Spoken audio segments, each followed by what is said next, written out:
My daughter showed up at my house on a Tuesday night with rain in her hair and the suitcase I'd given her for her honeymoon 14 years earlier. My marriage is fine, she said. The navy suitcase stood behind her on my porch, tilted toward the broken wheel, like it had been injured getting there. One sleeve of Claire's cream-colored blouse stuck out through the zipper. The cuff dragged in the water every time the wind moved the case. I looked from the blouse to her face. I didn't ask about your marriage. You were going to.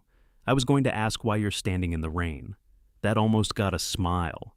Almost. Behind her, at the curb, a pair of red taillights glowed through the downpour. Evan's silver SUV sat with its engine running. I lifted a hand, though I couldn't see him clearly enough to know whether he lifted one back. He's not coming in? I asked. He has an early morning. So do people who come inside for 5 minutes. Dad. That one word held a whole set of instructions. Don't wave him over. Don't make this formal. Don't turn it into something I'll have to explain. I stepped aside. Claire reached for the suitcase, but I took the handle first. The case was heavier than it looked. When I pulled it across the threshold, the damaged wheel caught in the groove under my storm door. The zipper split open. Half the contents spilled onto the entryway floor. A damp bath towel, underwear, a black heel, 2 sweaters, a blue folder from Claire's bookkeeping business, a hairbrush wrapped in the belt of a green dress. None of it folded, none of it separated. Her things had been pushed into that suitcase by the armful, the way I packed extension cords into a bucket. Claire stared down at the mess. Then she turned and closed the door before Evan could see it. That was the moment I knew she hadn't packed the suitcase. I didn't say it. There are questions that stop being questions once you ask them out loud. I crouched and picked up the blue folder. Anything important in this? No. It says quarterly filings. Then yes. I handed it to her. She held it against her chest while I gathered the rest. One of her bras had hooked itself around the hairbrush. I decided neither of us needed the experience of me untangling that, so I placed both items on top of the suitcase and concentrated on the sweaters. Outside, Evan tapped his horn twice. Claire flinched. It wasn't dramatic. Her shoulders moved maybe half an inch. If I hadn't been looking at her, I would have missed it. She opened the door and leaned into the rain. "I'm inside," she called.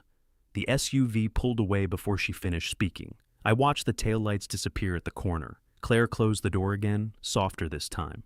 "Well," she said, looking at the clothes on the floor, great entrance. "I've seen worse." "Whose?" "Mine, mostly." That did get the smile, but it vanished fast. Claire was 38 years old. She had her mother's dark hair, my unfortunate knees, and the kind of face strangers trusted with directions. Even exhausted, she looked organized. Her raincoat was belted neatly. Her earrings matched. Her fingernails were short and clean. The suitcase looked like it belonged to someone else. I set it upright and tested the zipper. 3 teeth had pulled loose near the corner. "I can fix this." "You don't have to." "I know. I'm only staying tonight." "All right, maybe tomorrow too. That's why the government invented calendars. We can handle one day at a time." She glanced toward the street, though Evan was gone. I carried the suitcase down the hall. My house had 3 bedrooms, but only one of them still admitted that fact.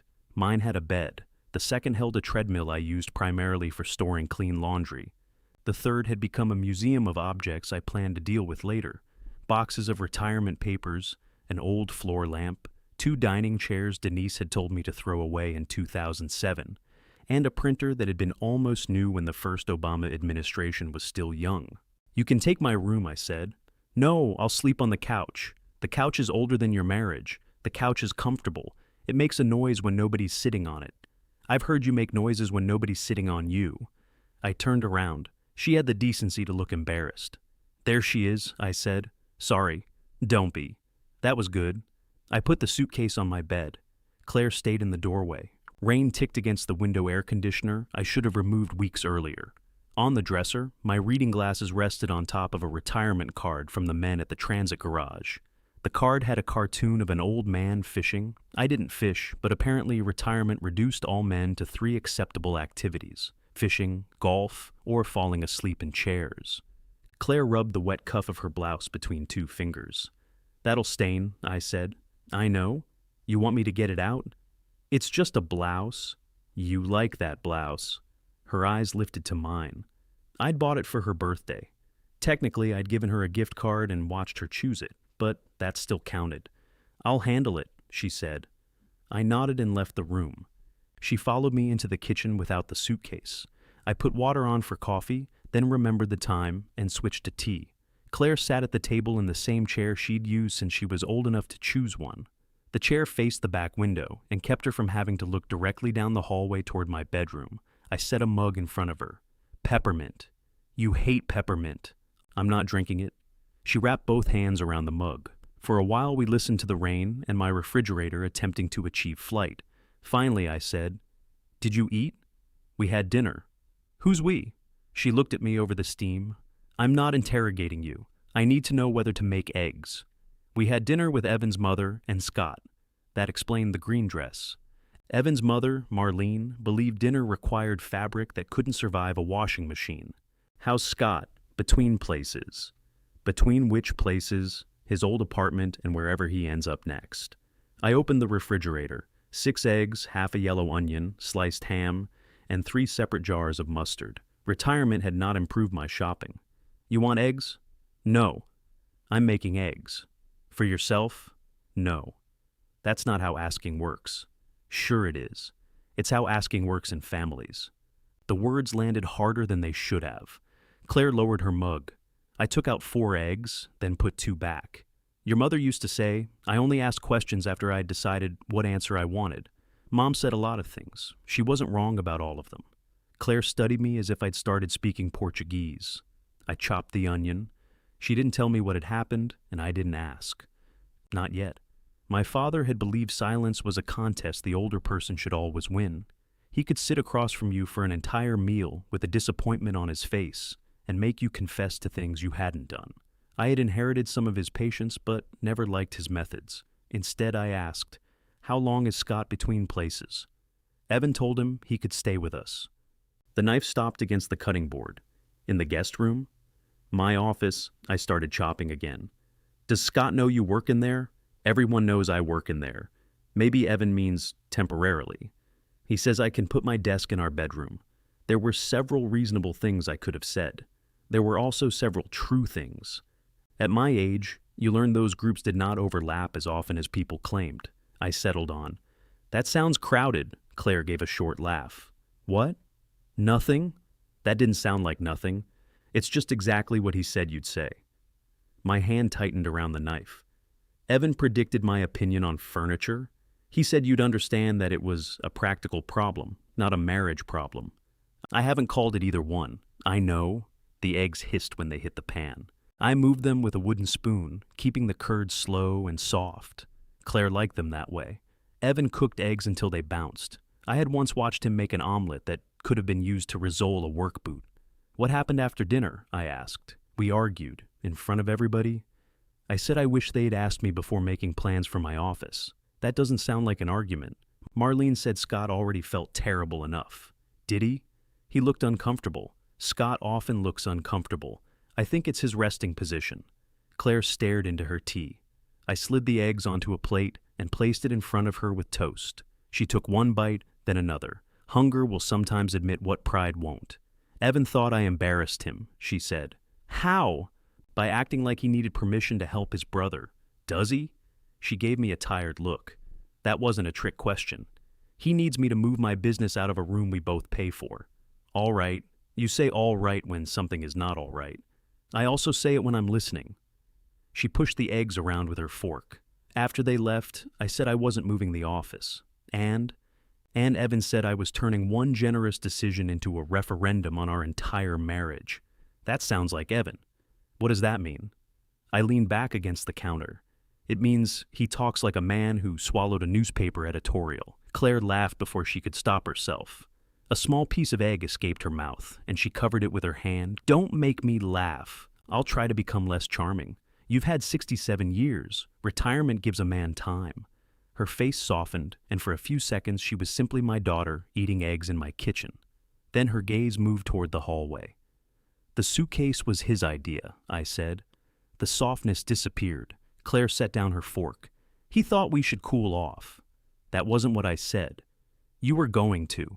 "I was going to say he packed it." She folded her napkin once, then again. We were both upset. "Did you ask him to pack your things?" He was trying to help. With the wet towel? Her jaw moved. I regretted it immediately. Not because the question was unfair, because it sounded like I was enjoying being right. I took the plate from her, though she wasn't finished, and carried it to the sink. "He forgot my medication," she said behind me. I turned. She kept looking at the folded napkin. "It's on the bathroom counter at home. I didn't notice until we were already driving. We can get it. Not tonight. The pharmacy might. I can miss one morning. Claire, it won't kill me. That's not the standard I use for my mornings." She pressed her lips together. I dried my hands and reached for my keys. Her chair scraped back. "No." "It's 15 minutes." I said no. The force in her voice surprised both of us. I placed the keys on the counter. "All right." She stood there breathing, one hand flat against the table. Then she picked up the plate, carried it back to her seat, and finished the eggs cold. At 10:30, I found spare sheets for the couch. At 10:40, Claire insisted on making it herself. At 10:50, I came out of the bathroom and discovered she had washed her mug, the plate, the pan, and the wooden spoon. "You're a guest," I told her. "I'm your daughter. You can be both." She looked at the folded blankets. "I'm not staying long enough to be a guest." I wanted to tell her that sentence made no sense. Instead, I showed her where I kept the extra towels. My phone rang while she was brushing her teeth. Evan's name lit the screen. I stepped into the kitchen and answered quietly. "She settled in?" he asked. "No hello. No apology for the hour." "She's getting ready for bed." "Good." I figured she'd calm down once she got there. Rainwater slid down the black window above my sink. "She needs her medication." "I know. It's right here." "She left in such a state, Ray. I didn't realize until I got home. You packed the suitcase." A pause. I helped. "You packed a wet towel against her clothes." He exhaled through his nose, almost a laugh. "Yeah. Not my finest work." I waited. Evan was good at filling silence. That night, he surprised me. Finally, he said, "I hate dragging you into this. You drove her here. Because you're the one person she'll listen to." Down the hall, the bathroom door opened. Claire's bare feet crossed the hardwood, then stopped. Evan lowered his voice. "Just give her a day, okay? Remind her that people don't throw away 14 years over one bad night. I knew you'd understand." I looked toward the dark hallway. Claire stood where the kitchen light couldn't quite reach her. She had heard enough, maybe all of it. And for one ugly second, before I saw the suitcase split open again in my mind, I was exactly the man Evan believed I was. I kept the phone against my ear. There are moments when a person gets one clean chance to say the right thing before every answer becomes repair work. I knew that even then. "I understand what you're asking," I told Evan. "Thank you." I didn't say I'd do it. His relief changed shape but didn't disappear. "I'm not asking you to take sides. Just talk to her." I am talking to her. You know what I mean? I did. That was the problem. I looked at Claire. She had changed into an old gray t-shirt, but she was still wearing the black pants from dinner. Her face gave me nothing. "I'll call you tomorrow," I said. "Can you tell her I love her?" "You can tell her. She's not answering. Then maybe she doesn't want to hear it tonight." Another pause. Less friendly this time. "Good night, Ray." I ended the call. Claire came into the kitchen and opened the refrigerator. She looked inside as though something new might have appeared since dinner. "You want water?" I asked. "I know where water lives. I was making conversation. That's not how conversation works." "Sure it is. It's how conversation works in families." She shut the refrigerator and leaned her forehead against the door. "That wasn't funny when I said it either," I added. "I thought it was. I taught you low standards." She straightened, took a glass from the cabinet, and filled it at the sink. She drank with her back to me. "I didn't agree to anything," I said. "I heard." He caught me off guard. "He usually calls you on Sundays." "Yes." So an 11 o'clock call on a Tuesday was probably not about football. I didn't know what he was going to say. Claire put the empty glass beside the sink. Not in it, beside it. A small rebellion, but I recognized one when I saw it. "I'm not asking you to choose between us," she said. "He is." She looked at me then. I wished I could have taken the sentence back, not because it was untrue, but because I'd said it too soon. She had not yet decided what the lines were. I was already drawing them. "I'm tired," she said. "Take my bed. The couch is made. I can unmake it. That sounds threatening. I'm a dangerous man with a fitted sheet." Her mouth twitched. She started down the hall, then stopped beside me. When you tell somebody their marriage is fine, she said, does that count as throwing it away? I don't understand. I said it was fine. You didn't. She left me standing there with Evan's request still warm in my hand. I slept badly. At 12:30, the refrigerator dropped a tray of ice with enough force to convince me someone had broken a window. At 1:15, the heat came on. At 2, I decided the heat should not have come on and spent 10 minutes looking at the thermostat. At 2:20, I remembered the thermostat knew more about heating than I did. At 3, I heard the suitcase zipper. Claire sat cross-legged on the living room rug, surrounded by her clothes. She had turned on only the lamp beside the couch, so the room looked divided into a small yellow island and everything outside it. The damp towel hung over the back of a dining chair. Her blouse lay flat on the coffee table. She was folding a sweater. You're supposed to be asleep, I said. So are you. I'm retired. Nobody knows what I'm supposed to be doing. She pressed the sleeves across the sweater, folded it into thirds, and placed it inside the suitcase. The case looked worse under the lamp. Mud had dried around the damaged wheel. There were pale scratches along one side, and an old airline sticker near the handle from a trip Claire and Evan had taken to Arizona. I remembered them bringing me a cactus-shaped bottle opener. I'd used it that evening. Couldn't stand the way he packed it? I asked. I couldn't find my charger. Was it in there? No, I have one. It's not the same kind. Of course it isn't. That would suggest a world with order. She picked up a pair of jeans and checked the pockets. Did he pack anything you need? He packed clothes. That wasn't my question. She folded the jeans. I have work in the morning. You can use my computer. Your computer asks if I want to update Java every time it turns on. Java is persistent. Java is dead. Then the messages are more impressive. A quiet laugh escaped her. She covered it by reaching for another sweater. I sat in my chair. The springs complained beneath me. Did he tell you to leave? I asked. He told me we needed space. Those are different sentences. Not always. Did you want to come here? She took too long with the sweater. I didn't want to go to a hotel. That wasn't my question either. Are we doing testimony now? No. I'm trying to understand. Evan was angry. I was angry. He got the suitcase. I let him pack it. He drove me here. Why didn't you pack it yourself? Because then it would have meant I was leaving. The house became very quiet. Claire touched the torn zipper with one finger. He could pack it and call it cooling off, she said. If I packed it, I would have been making a statement. And what did you call him packing it? She looked at me. I didn't call it anything. I lowered my eyes to the clothes. Your mother used to do that. The second I said it, Claire stopped moving. Do what? Wait until I named a problem before she'd admit it was there. That doesn't sound like Mom. It does if you were married to her. And there it is. What? Nothing. No? You don't get to do that twice. She stood and gathered the folded clothes from the carpet. Claire, you brought her up. I was making an observation. You were warning me. I wasn't. You say Mom waited until you named the problem. Mom says you didn't think a problem existed unless you named it. That sounds like something Denise would say. It sounds like the same marriage from opposite chairs. She placed the clothes into the suitcase with more force than necessary. The torn zipper opened another inch. I got out of my chair. Leave that. You'll make it worse. It's already broken. I can fix it. I don't need you to fix the suitcase. I know. You need the zipper not to split. That is fixing the suitcase. I'm not speaking metaphorically, Claire. Well, I am. We stared at each other. She had been in my house less than 6 hours, and already I had accused her of behaving like her mother. Not directly. I had too much self-control for direct mistakes. I'm sorry, I said. She looked down. I shouldn't have brought up your mother that way.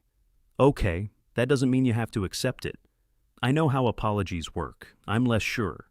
Her shoulders dropped a little. I sat on the edge of the couch. After a moment, she sat on the floor again. Why did you tell me your marriage was fine? I asked. Because I knew what you'd think. You don't know what I think. You think marriage is supposed to survive bad nights. I do. You think people quit too easily. Sometimes they do. You've said Mom left because she wanted a different life. She did. She says she left because the life she had didn't have room for her. I rubbed my palms against my pajama pants. Your mother has her version. So do you. Yes. Which version did you expect me to learn from? I had no answer that wouldn't insult at least one of us. Claire reached into the suitcase and pulled out the green dress. The belt had wrapped around her hairbrush. She worked the knot loose slowly. I wasn't lying when I said it was fine, she said. Not exactly. What were you doing, giving you the answer you like? That hurt because it was precise. She freed the hairbrush and set it aside. Evan and I have good days, she said. A lot of them. He makes coffee before I get up. He remembers when my car needs an oil change. Last month he drove across town because I left my glasses at a client's office. He's not some monster. I didn't say he was, I know. But if he's not a monster, then I'm supposed to be able to fix it. Those aren't the only choices, aren't they? No. She waited, probably for me to tell her what the other choices were. I didn't know. Get some sleep, I said. She gave me a look so much like Denise that I nearly laughed, though doing so might have ended our relationship. I took the broken suitcase into the spare room and returned with an old canvas duffel from the top shelf. Claire eyed it. That thing smells like a basement. It has character. It has mildew. Character is often mildew with better stories. We transferred enough clothing into the duffel to keep the suitcase from splitting further. Claire left both bags beside the couch. She did not put a single thing in a drawer. Before I went back to bed, she said, "Please don't talk to Evan for me. I wouldn't do that. You already told him you'd call tomorrow. I said I would call. I didn't say why. Dad, I won't negotiate your marriage." She searched my face. "All right," she said. I should have noticed she didn't say she believed me. By 7, she was awake and dressed in the same cream blouse, now marked by a faint gray line around the wet cuff. She sat at my kitchen table using her phone to request an emergency refill from the pharmacy. Her laptop had 17% battery left. I placed coffee beside her. "Black?" "Thank you." "Do you want toast?" "No, I'm making toast." She looked up. "For myself," I said. Growth. The pharmacy agreed to give her 3 tablets. She arranged a rideshare before I could offer to drive. "You know I have a car." "I know. I'm not doing anything." "You told me retirement was an occupation. It's mostly paperwork. I'll be back in 40 minutes. She closed her laptop and put it into the canvas duffel. "You're taking the computer to the pharmacy?" "I'm going to sit at the coffee shop next door and charge it. I could drive you, bring you back, and complain about parking for free. I need air." She kissed my cheek before I could argue. After she left, I found her plate from breakfast rinsed and placed in the drying rack. She had also wiped the table, folded the throw blanket, and moved both bags closer to the front door. I was examining the broken zipper when my phone buzzed. Evan had sent a photograph of Claire's orange prescription bottle sitting on their bathroom counter. Under it, he'd written, "I'm sorry last night got out of hand. Can we talk before everyone starts making this bigger than it is?" I typed, "I'm not getting in the middle." I erased it. I typed, "Claire asked me not to speak for her." I erased that too. The phone rang. I answered. "I can bring her medication over," Evan said. "She's getting an emergency refill, so she told you not to let me come." "That isn't what I said. She won't answer me. She's working. Ray, I need 5 minutes with someone who knows us both." I looked toward the front door. Through its narrow window, I could see the spot where his SUV had idled in the rain. What for? To explain without every sentence turning into evidence against me. "You packed her out of her own house. I packed a suitcase during a fight. It was stupid. I'm trying to fix it." I held the phone tighter. 5 minutes, he said. "Coffee, just you and me." I thought about the damp towel, the missing medication, and Claire telling me not to negotiate her marriage. Then I thought about 14 years, Sunday football, Evan under my kitchen sink, replacing a pipe I could no longer reach, and all the ordinary good days Claire had insisted were real. "Tomorrow morning," I said. "The diner on Prospect. Thank you." I ended the call just as Claire's rideshare turned onto my street. She came through the door carrying her prescription in a white paper bag. I was still standing over the suitcase with the phone in my hand. "Was that Evan?" she asked. I looked at the torn zipper. "No," I said, "just a call." The lie stayed between us while Claire removed her damp raincoat. "Everything okay?" she asked. "Fine." It was a poor choice of word. Her eyes moved to mine, then to the phone. I bent over the suitcase and pressed 2 loose zipper teeth back into line with the tip of a screwdriver. Claire placed the pharmacy bag on the table. "You know, I can buy another suitcase. This one can be repaired. It's 20 years old. 14. That was very fast. I remember buying it.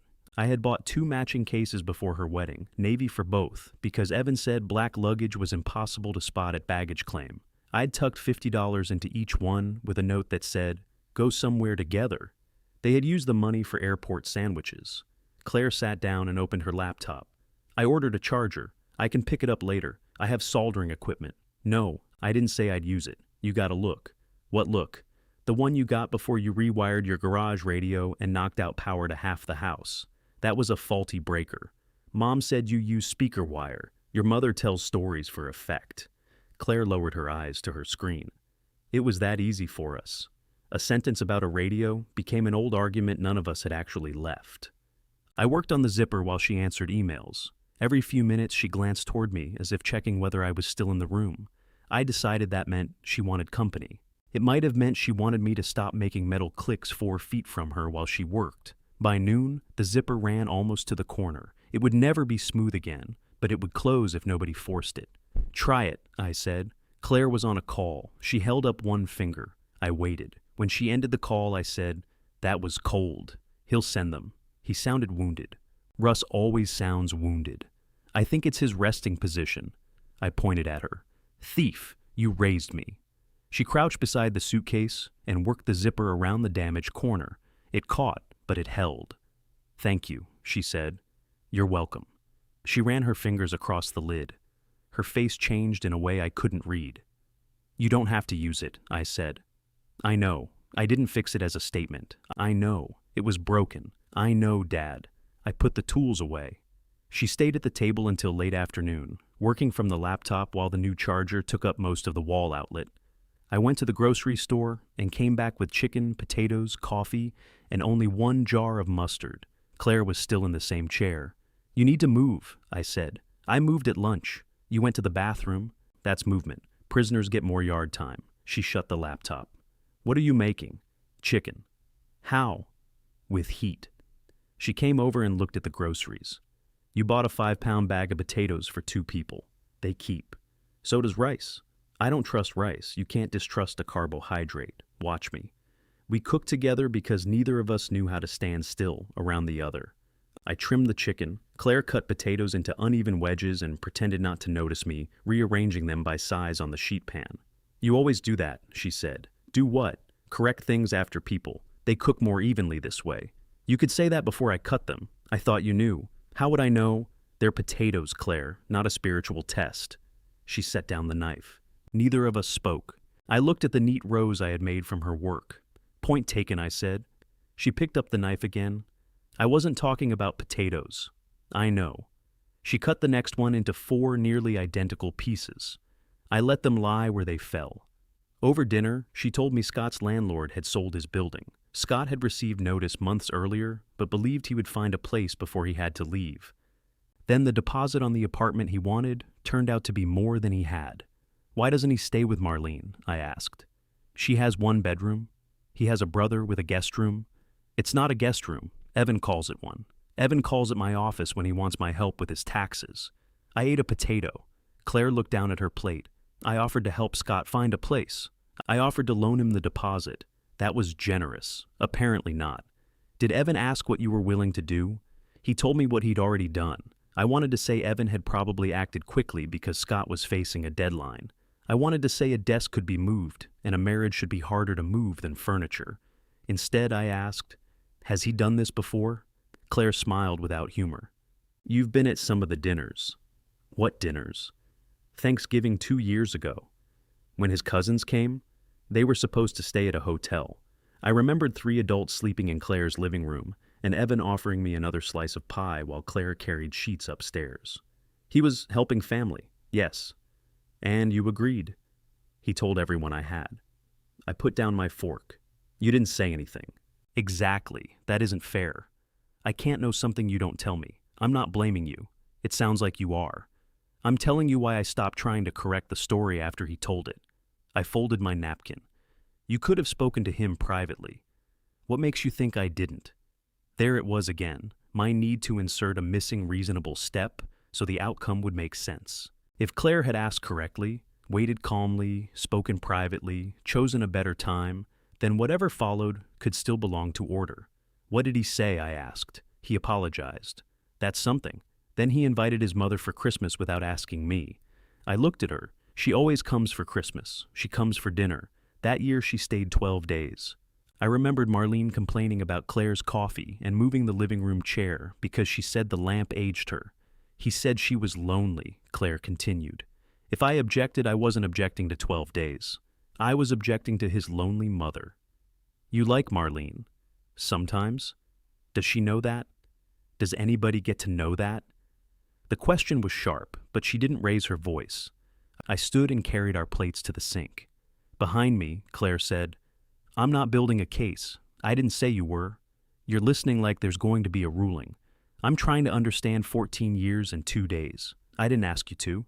That should have relieved me. It didn't. I washed the plates longer than necessary. When I turned around, Claire was placing the leftover chicken in a container. I'm staying tomorrow night too, she said. You don't need to announce it like a weather warning. I don't want you to feel imposed on. You're my daughter. She waited. And a guest, I added. Growth. She went to bed on the couch with the suitcase and duffel still closed beside the front door. I left before 8 the next morning. Claire had already started work. I said I was going out for coffee. We have coffee, she said. I want diner coffee. You complain about diner coffee. I want to complain in the proper setting. She nodded, but her eyes stayed on me a moment too long. The diner on Prospect had changed its name twice without changing the carpet. Evan sat in a booth near the back, wearing a blue button-down shirt with the sleeves rolled to his elbows. He stood when I approached. Thanks for coming. I slid into the booth. 5 minutes. Right. A waitress filled my cup. Evan waited until she walked away. I screwed up, he said. It was not the opening I expected. I was angry. I packed the suitcase. It was childish. You forgot her medication. I didn't know she needed it every day. You've been married 14 years. His face tightened. She handles her prescriptions. Apparently. He looked toward the window. I'm not proud of Tuesday night.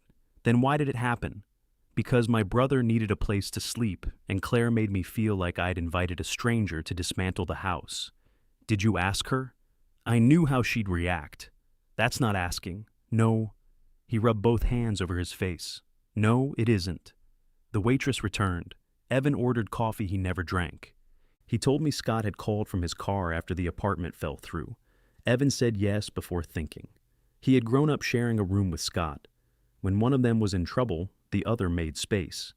He expected Claire to be annoyed. He did not expect her to refuse.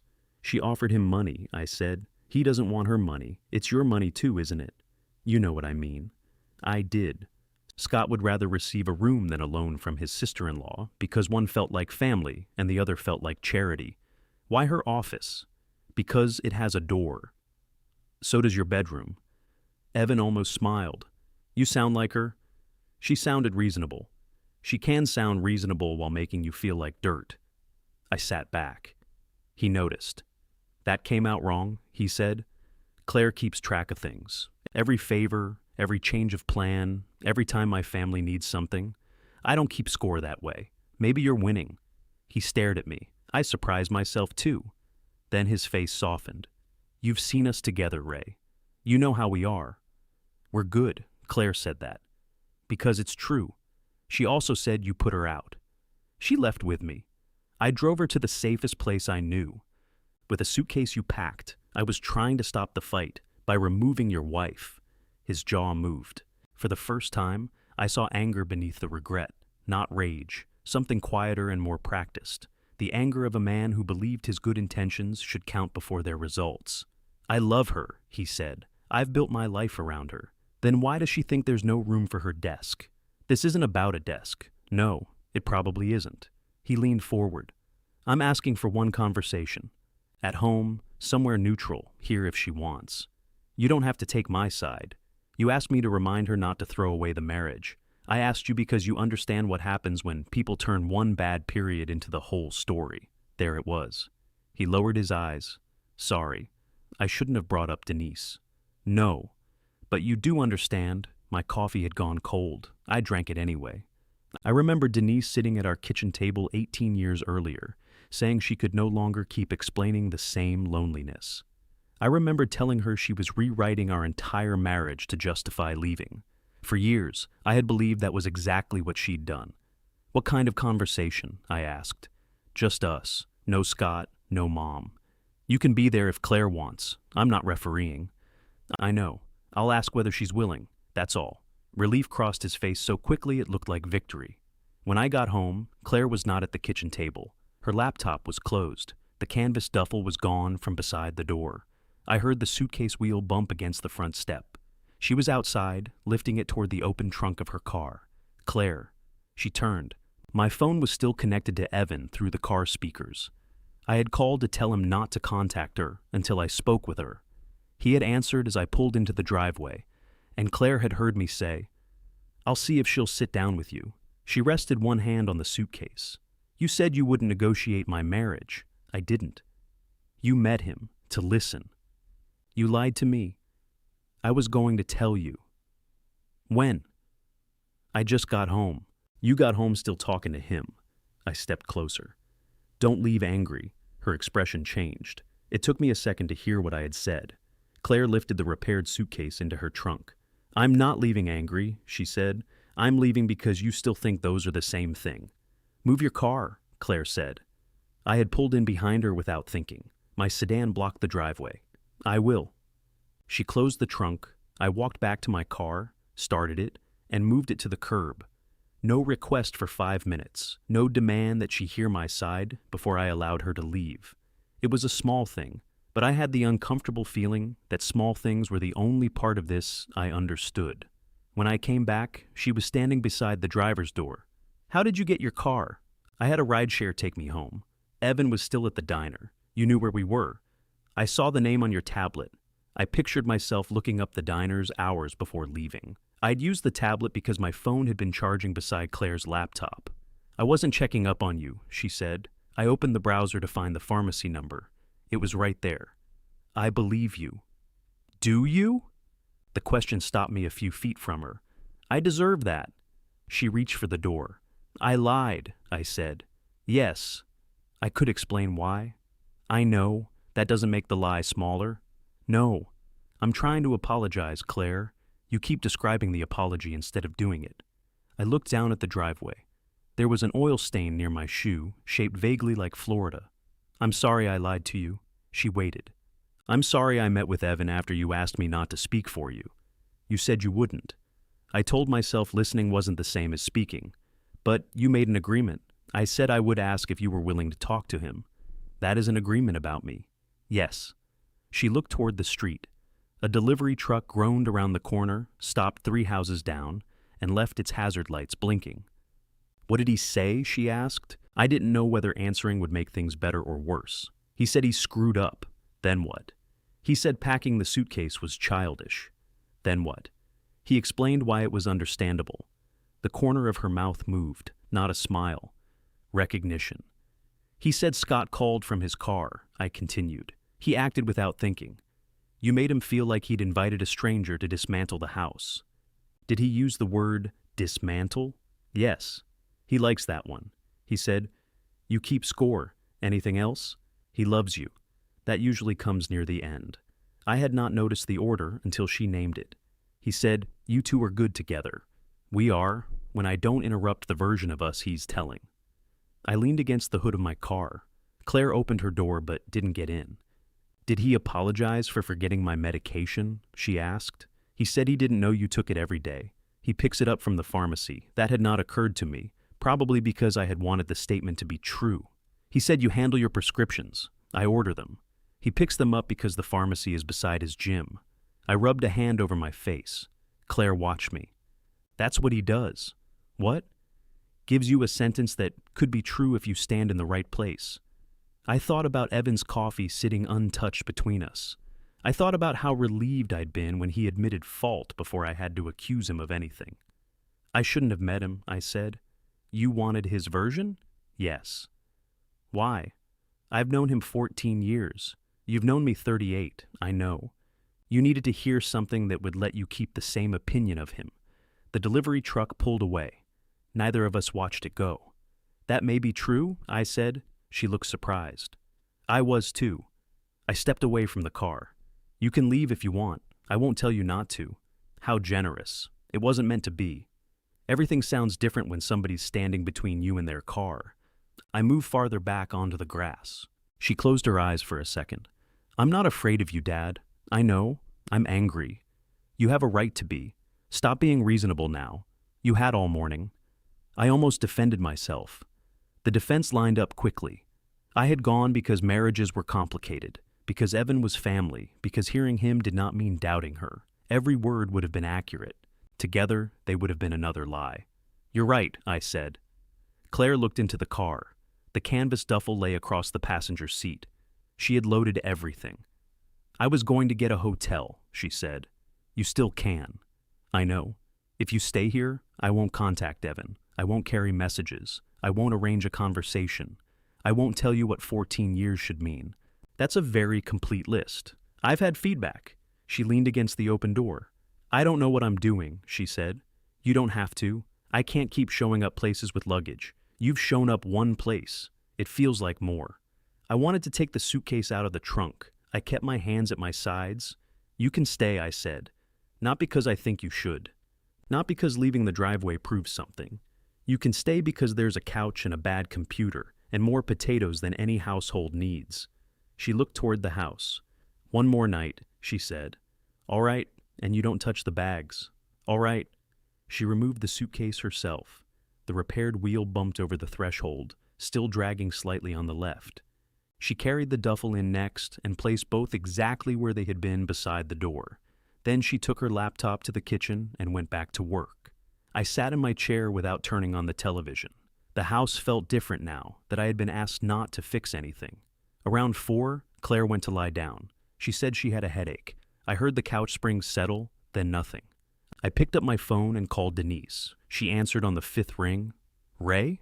There are people who can turn your name into an accusation simply by sounding surprised. Hello, Denise? Is something wrong? I need to ask you something. That didn't answer the question. It's about Claire. The silence sharpened.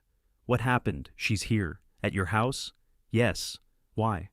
She and Evan had a fight. What kind of fight? The kind involving a suitcase. Denise breathed out slowly. Is Claire all right? She says she is. That's not what I asked. She's not hurt. Also not what I asked. I stood at the kitchen window. My backyard needed mowing. The rain had pressed leaves onto the deck in dark, flat shapes.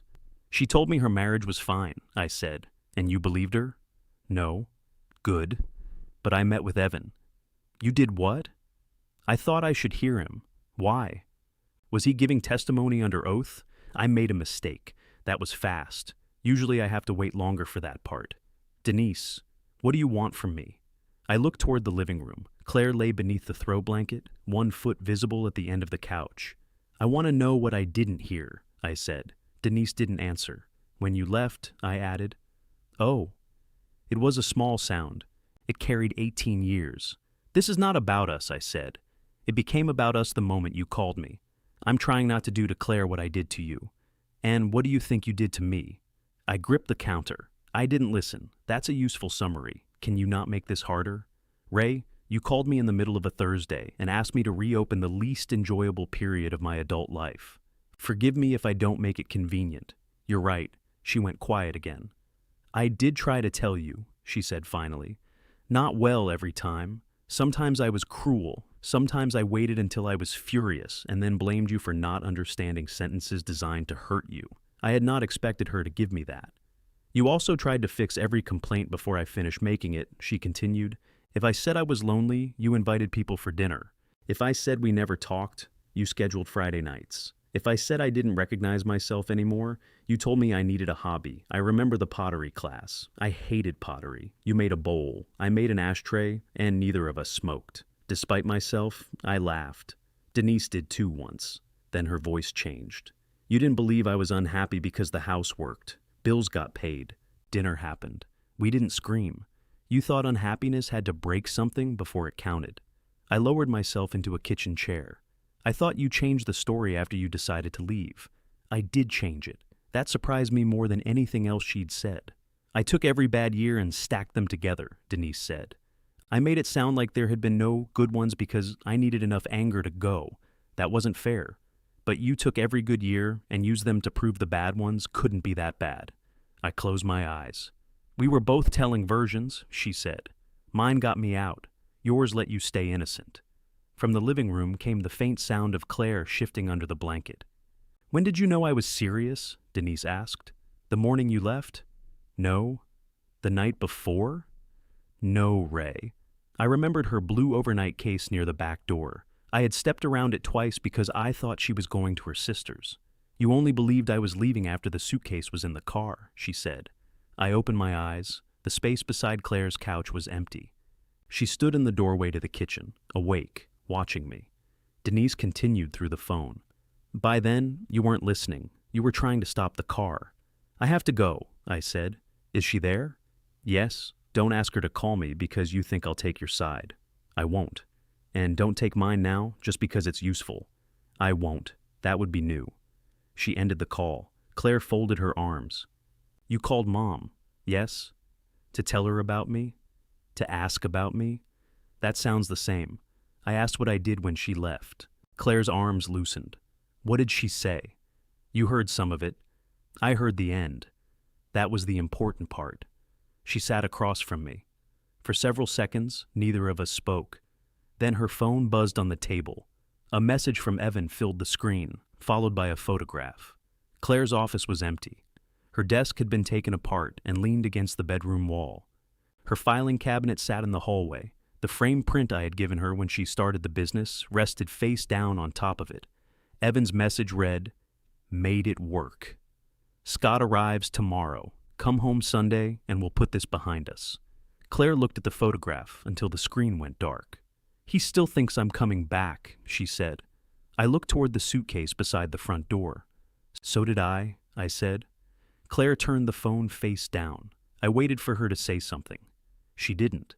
Do you need anything from that room? I asked. Everything. I meant tonight. My client files are in the cabinet. My backup drive is in the desk. The printer, paper, tax records, reference books. She rubbed her thumb against the edge of the phone. My work is not furniture. No. He knows that. Yes. He took apart the desk before asking whether I was coming back. I looked at the dark screen. Maybe he thought if he solved the practical problem, Claire raised her eyes. I stopped. Sorry. You almost made it 18 minutes. I'm improving. Technically. She turned the phone over again. Evan had sent another message. I know the picture looks bad. I was trying to show you there's space for both things. We can rebuild the desk in the bedroom this weekend. Claire typed something, erased it, then set the phone down. What were you going to say? I asked. That I built the desk. I thought it came from a box. It did. Evan got frustrated halfway through and went to watch a game. I finished it. That still counts. He'll say he helped. Did he? He held one board while I attached the legs. That's crucial board holding. He also lost 2 screws. A specialized contribution. She smiled, then covered her face with both hands. I hate that I can still laugh. Why? It makes everything feel normal. Some of it is normal. She dropped her hands. That's what makes it hard. The room had gone dim around us. I switched on the light above the stove, but the bulb flickered. I can replace that, I said. Claire gave me a warning look. The bulb, I said. I am talking only about the bulb. Proceed. I changed it while she opened her laptop. The new bulb was brighter than the old one, which revealed 3 grease marks I had been successfully not seeing on the cabinet above the stove. Claire watched me wipe them. You don't have to clean because I'm here. I'm cleaning because I can see. That sounded almost philosophical. It's grease. She worked until after 10. Evan sent 4 more messages. She read none of them in front of me, though her phone lit often enough to cast little squares across the table. Before bed, I texted him. Do not use me to pass messages to Claire. I shouldn't have agreed to ask her about meeting. I will not do it again. He answered within a minute. Understood. I'm sorry you're stuck in this. I started to write that I was not stuck anywhere. Then I remembered the whole point was to stop participating. I put the phone away. In the morning, someone rang the doorbell at 8:12. Claire was in the shower. I opened the door to a delivery man holding a glass vase full of pale pink roses. Claire Doyle, she's here. Sign. The roses came with an envelope and no card on the outside. I placed them on the kitchen table and returned to my coffee. Claire entered with wet hair and one of the sweaters Evan had packed. She stopped when she saw the flowers. I didn't order them, I said. I assumed. He chose pink. He always chooses pink. You don't like pink? I do. She removed the card. I'm sorry for my part in this. I love you. Come home when you're ready. She read it twice. That's not a terrible apology, I said. No. This time, I heard myself. Claire looked at me. I'm evaluating flowers, I said, not the marriage. She sat at the table. His part. What? He's sorry for his part. That could mean all of it. It never does. Her phone buzzed. She read the message and laughed once, without amusement. What? He used the household card. He wants me to transfer money from the business account because the checking account is low. For the flowers? And dinner for Scott and Marlene tonight. I stared at the roses. They've become less attractive, I said. Claire slid the phone toward me. The message was casual, almost affectionate. Quick favor, used the blue card by accident for the flowers and groceries. Can you move $180 over before the gym charge hits?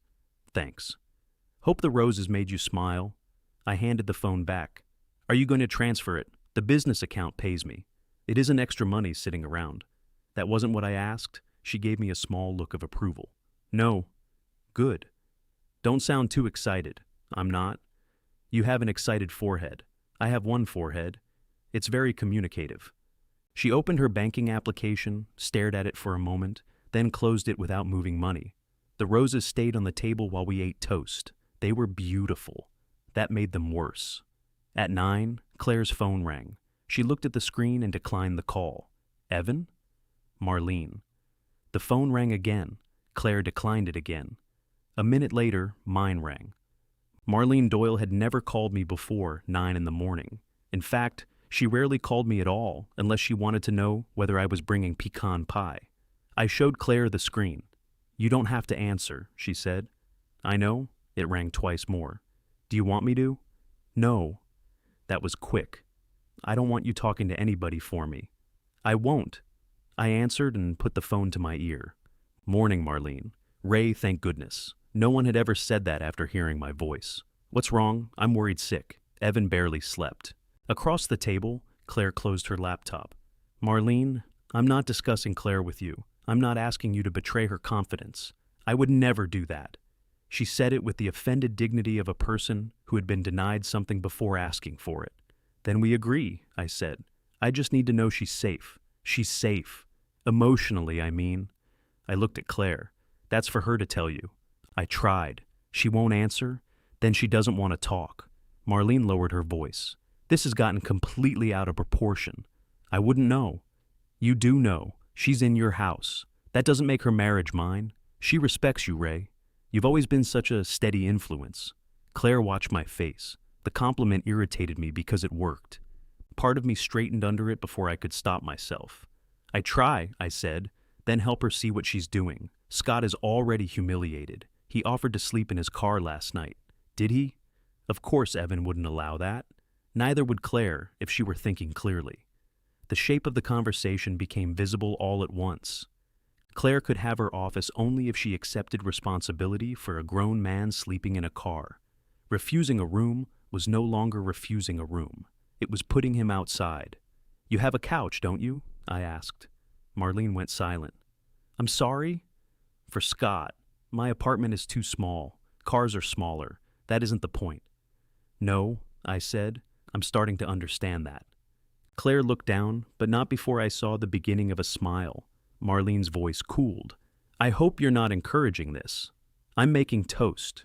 Ray, I'm not discussing Claire with you. Evan has treated her like gold. Then he should be able to tell her that, without your help. That is an ugly thing to say to a mother. I didn't mean it ugly. Intentions aren't everything.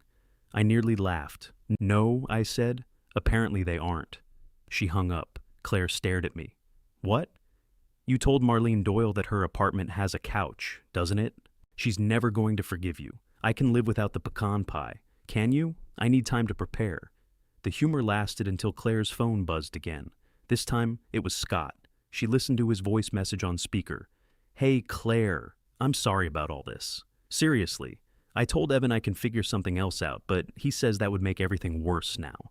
I don't want to be the reason you two are fighting. You've always been good to me. Call me, okay?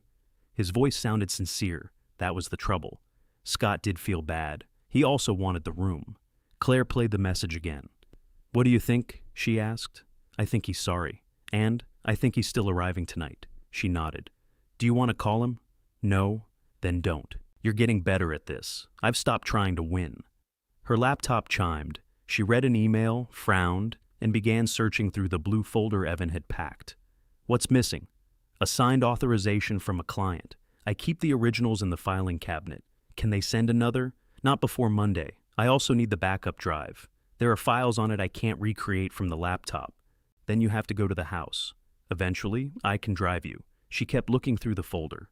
I mean, whenever you choose, I added. Still work to do. I know. She shut the folder.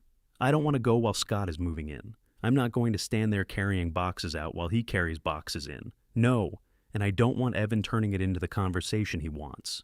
Then tell him you're coming for work items and you won't discuss anything else. He'll agree. And then he'll make coffee. He'll stand in the kitchen looking exhausted. He'll apologize for the suitcase again. If I don't soften, he'll ask what more I want from him. Then Marlene will find a reason to come over. You make that sound practiced. It is. I sat across from her. What do you want to do? She looked surprised by the question. Not confused, surprised. I want my office back. For work, or in general, both. We left the roses on the kitchen table and went to buy cardboard file boxes. Claire chose the plainest ones in the store. I reached for heavy-duty tape.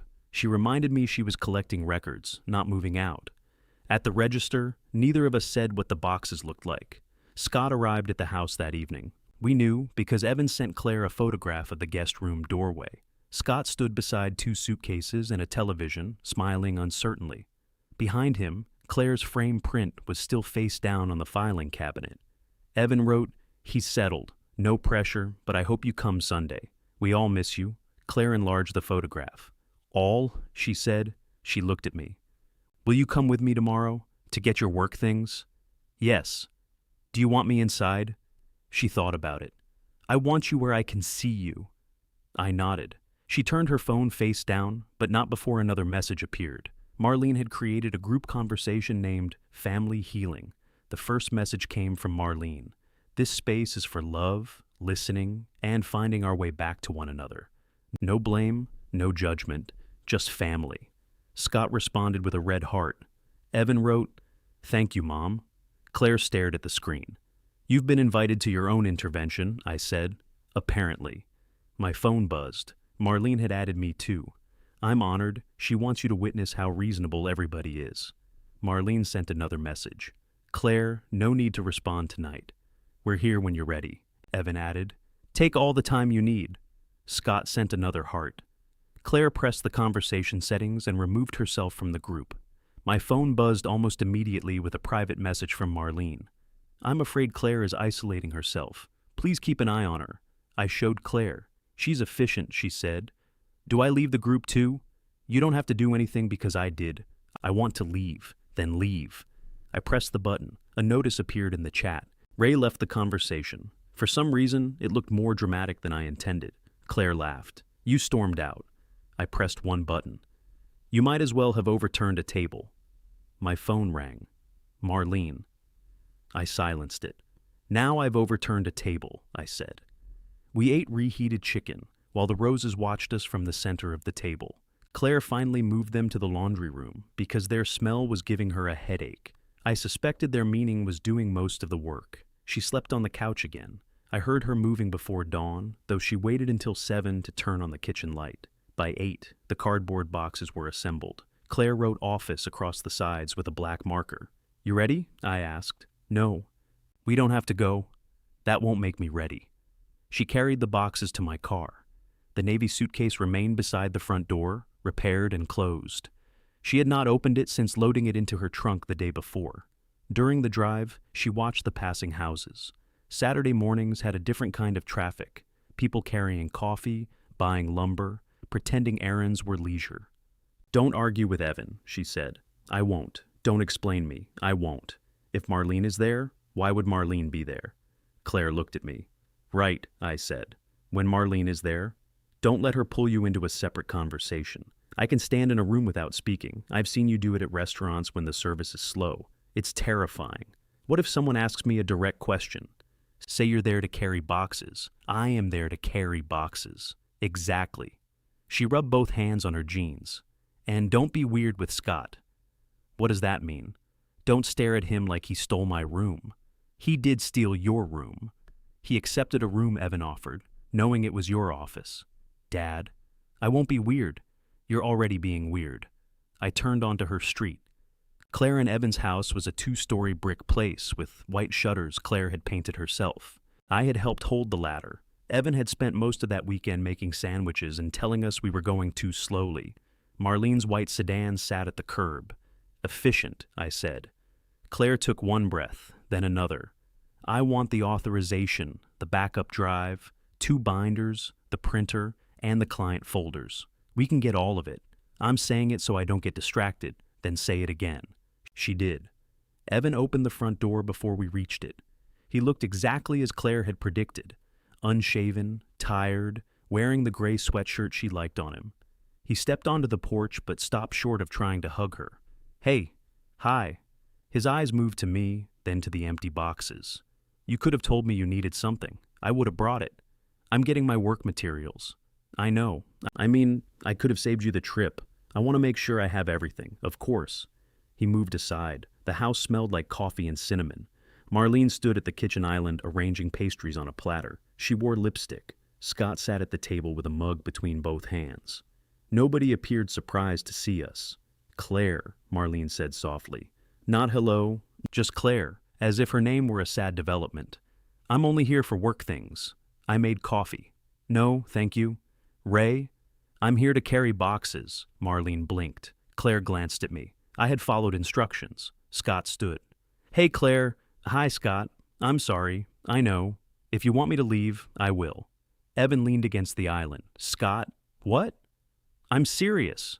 Claire set the cardboard boxes on the floor. Where would you go? Scott looked at Evan. That's not your problem, he said. But it becomes my fault. I didn't say that. You're saying you'll leave if I tell you to. That makes me responsible for both choices. Scott opened his mouth, then closed it. Marlene touched his arm. He's trying to do the decent thing. So am I. Of course you are. The words were agreeable. The tone placed Claire several feet outside the agreement. Evan straightened. Can we not do this right now? Claire came for work stuff. Thank you, Claire said. She walked down the hall. I picked up the boxes and followed. Her former office looked smaller without the desk. Scott's television sat on the carpet beneath the window. His open suitcase lay on an air mattress. Claire's filing cabinet had been pushed against the wall, and her printer was on the floor with its cord wound tightly around it. The frame print still lay face down. Claire picked it up. It was a simple line drawing of a mountain with the words, "Start where you are beneath it." I had bought it at an office supply store when she started the bookkeeping business. I'd chosen it because it was the only print in the aisle that didn't involve rowing a boat as a team. The glass was cracked from one corner to the other. That happened when you moved it? Claire asked. Evan had followed us. I didn't notice that. Who moved it? I did. You put it face down on the filing cabinet. I was trying to protect the glass. It wasn't cracked before. Then maybe it cracked when I set it down. Claire looked at him. I'll replace it, he said. I don't want another one. Then I'll replace the glass. I don't want you to. His face tightened. What am I supposed to say? You could say you're sorry you broke it. I just said I'd fix it. That's not the same thing. I'm sorry I broke it. Marlene appeared in the doorway behind him. We don't even know when it broke. No one answered. She folded her arms. I'm only saying there's a great deal of emotion right now. It's easy to make every little thing symbolic. Claire placed the picture carefully inside an empty box. It was a $15 print, I said. Marlene looked almost grateful. Then I added, he can still be sorry he broke it. Her mouth thinned. I'm sorry, Evan said again. Claire opened the filing cabinet and began removing folders. Evan stayed near the doorway while I packed the binders and disconnected the printer. Scott came in to retrieve a sweatshirt from his suitcase. He moved carefully, apologizing each time he crossed behind us. At one point, all 5 of us were crowded into the room. Claire boxing her business, Scott trying to live there, Evan trying to manage the temperature, Marlene making sure nobody assigned responsibility unfairly, and me holding a printer nobody had asked me to hold yet. The absurdity of it almost made me laugh. This was your idea of making room for both things? Claire asked Evan. The desk can go upstairs, but the files? We can put a cabinet in the bedroom. The printer? There's space in the closet. My work cannot be stored around where we sleep. Why not?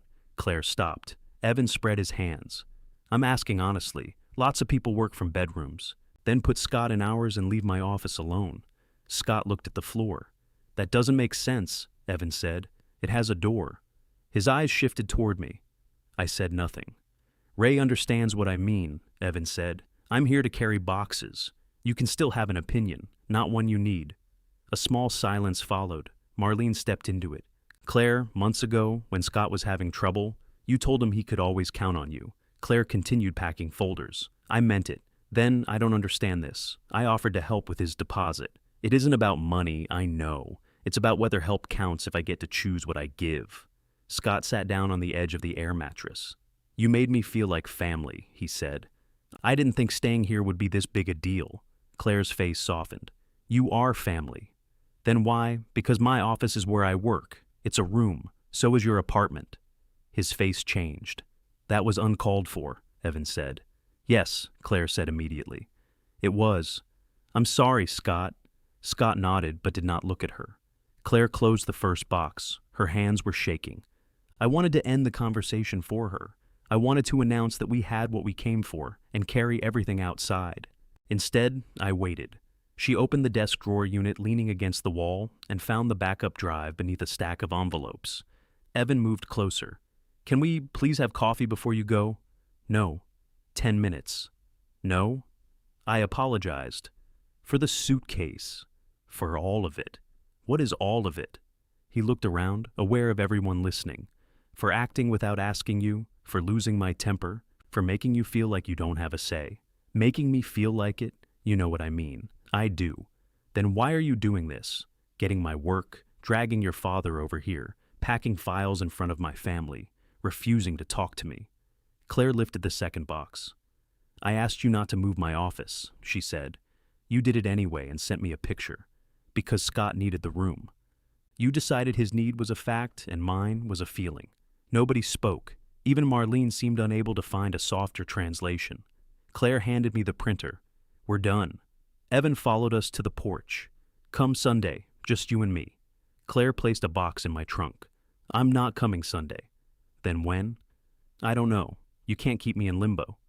She looked at him over the car roof.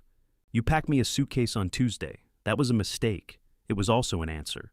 We drove away with the printer wedged behind my seat and the cracked picture on Claire's lap.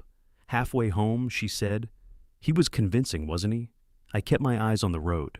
For a second, I said. She looked out the window. Thank you for telling me. It was the first time honesty had felt worse than the lie and done less damage. I did not ask what had convinced her for that second. Maybe it was Evan's apology. Maybe it was Scott sitting on the air mattress looking ashamed. Maybe it was the sight of Claire carrying her own files out of a room while 4 adults watched. Whatever it was, she thanked me for admitting it, then held the cracked picture against her chest for the rest of the drive. At home, I carried the printer inside. Kitchen table? I asked. For now. The cardboard boxes went under the window. Claire placed the framed print face down on top of them, exactly as Evan had. You can use the spare room, I said. She looked down the hallway. The storage room? It's technically a bedroom. It's technically a fire hazard. That's unfair. Most of the paper is in boxes. What's in the boxes? Paper, she laughed. We stood in the doorway surveying the accumulated evidence of my inability to finish decisions. 2 dining chairs, the treadmill, 6 boxes from the garage, a lamp with no shade, my old uniform jackets, a stack of transit schedules from routes that no longer existed. The printer that believed it was almost new. You don't have to clear this out, Claire said. I know. I can work in the kitchen. You hate working in the kitchen. How do you know? Your office had a door. Her eyes moved to me. I pointed toward the hallway. This room also has a door. Very persuasive feature. I pulled a box into the hall. She caught the other side. Where is this going? I don't know yet. That's how it got in here. Your mother used to say that. I'm aware. We carried it to the garage. For the next hour, we made 3 piles. Keep, donate, and things I claimed required further evaluation. Claire renamed the 3rd pile Keep, but with speeches. The old dining chairs created a dispute. You haven't used these since before the divorce, she said. They're solid. One of them leans. It has personality. It has a loose joint. Same thing at my age. She sat in the leaning chair. It shifted beneath her. See? You're rocking it. I'm sitting. You sit aggressively. She stood. Why did you keep them? I ran my hand across the scratch backrest. Denise and I had bought the set during our second year of marriage. The table was long gone. One chair had broken, then another. These two remained because throwing away the last of anything felt different from throwing away part of it. They might be useful, I said. Claire did not challenge me. She placed both chairs in the evaluation pile. At noon, her phone rang. She looked at the screen and stepped into the backyard. I continued moving boxes, though I could hear the low rhythm of her voice through the kitchen window. She stayed outside for 20 minutes. When she returned, her cheeks were pink from the cold. Your mother? I asked. Yes. How is she? Concerned. She's good at that. She's coming over. I looked around the half-emptied room. When? The doorbell rang. Denise had always considered an estimated arrival time a form of weakness. I opened the door. She stood on the porch holding a folding table under one arm and a canvas grocery bag in the other. Her hair was shorter than the last time I'd seen her, silver at the temples and dark everywhere else. She wore red glasses and the expression of a woman prepared to discover I had made everything worse.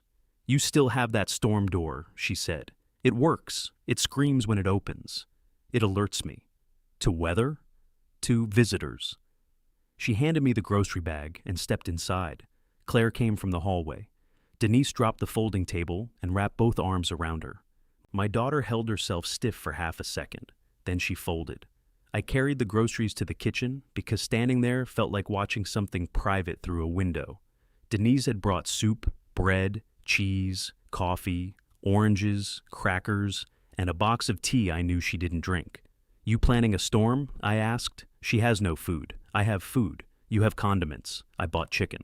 Claire and Denise entered together. Claire's eyes were dry, but her face looked younger. He has 5 pounds of potatoes, she said. Denise nodded. That sounds right. What does that mean? It means when we were married, Ray shopped as if vegetables were sold only by agricultural district. I took the folding table into the spare room. Denise followed and stopped in the doorway. You kept the chairs. They're solid. The left one tried to kill my sister. Your sister leaned too far. She reached for salt. She reached suddenly. Claire walked between us and opened the folding table. Is this where I point out that you tell the same story differently? No, Denise and I said together. We looked at each other. For one dangerous second, all three of us laughed.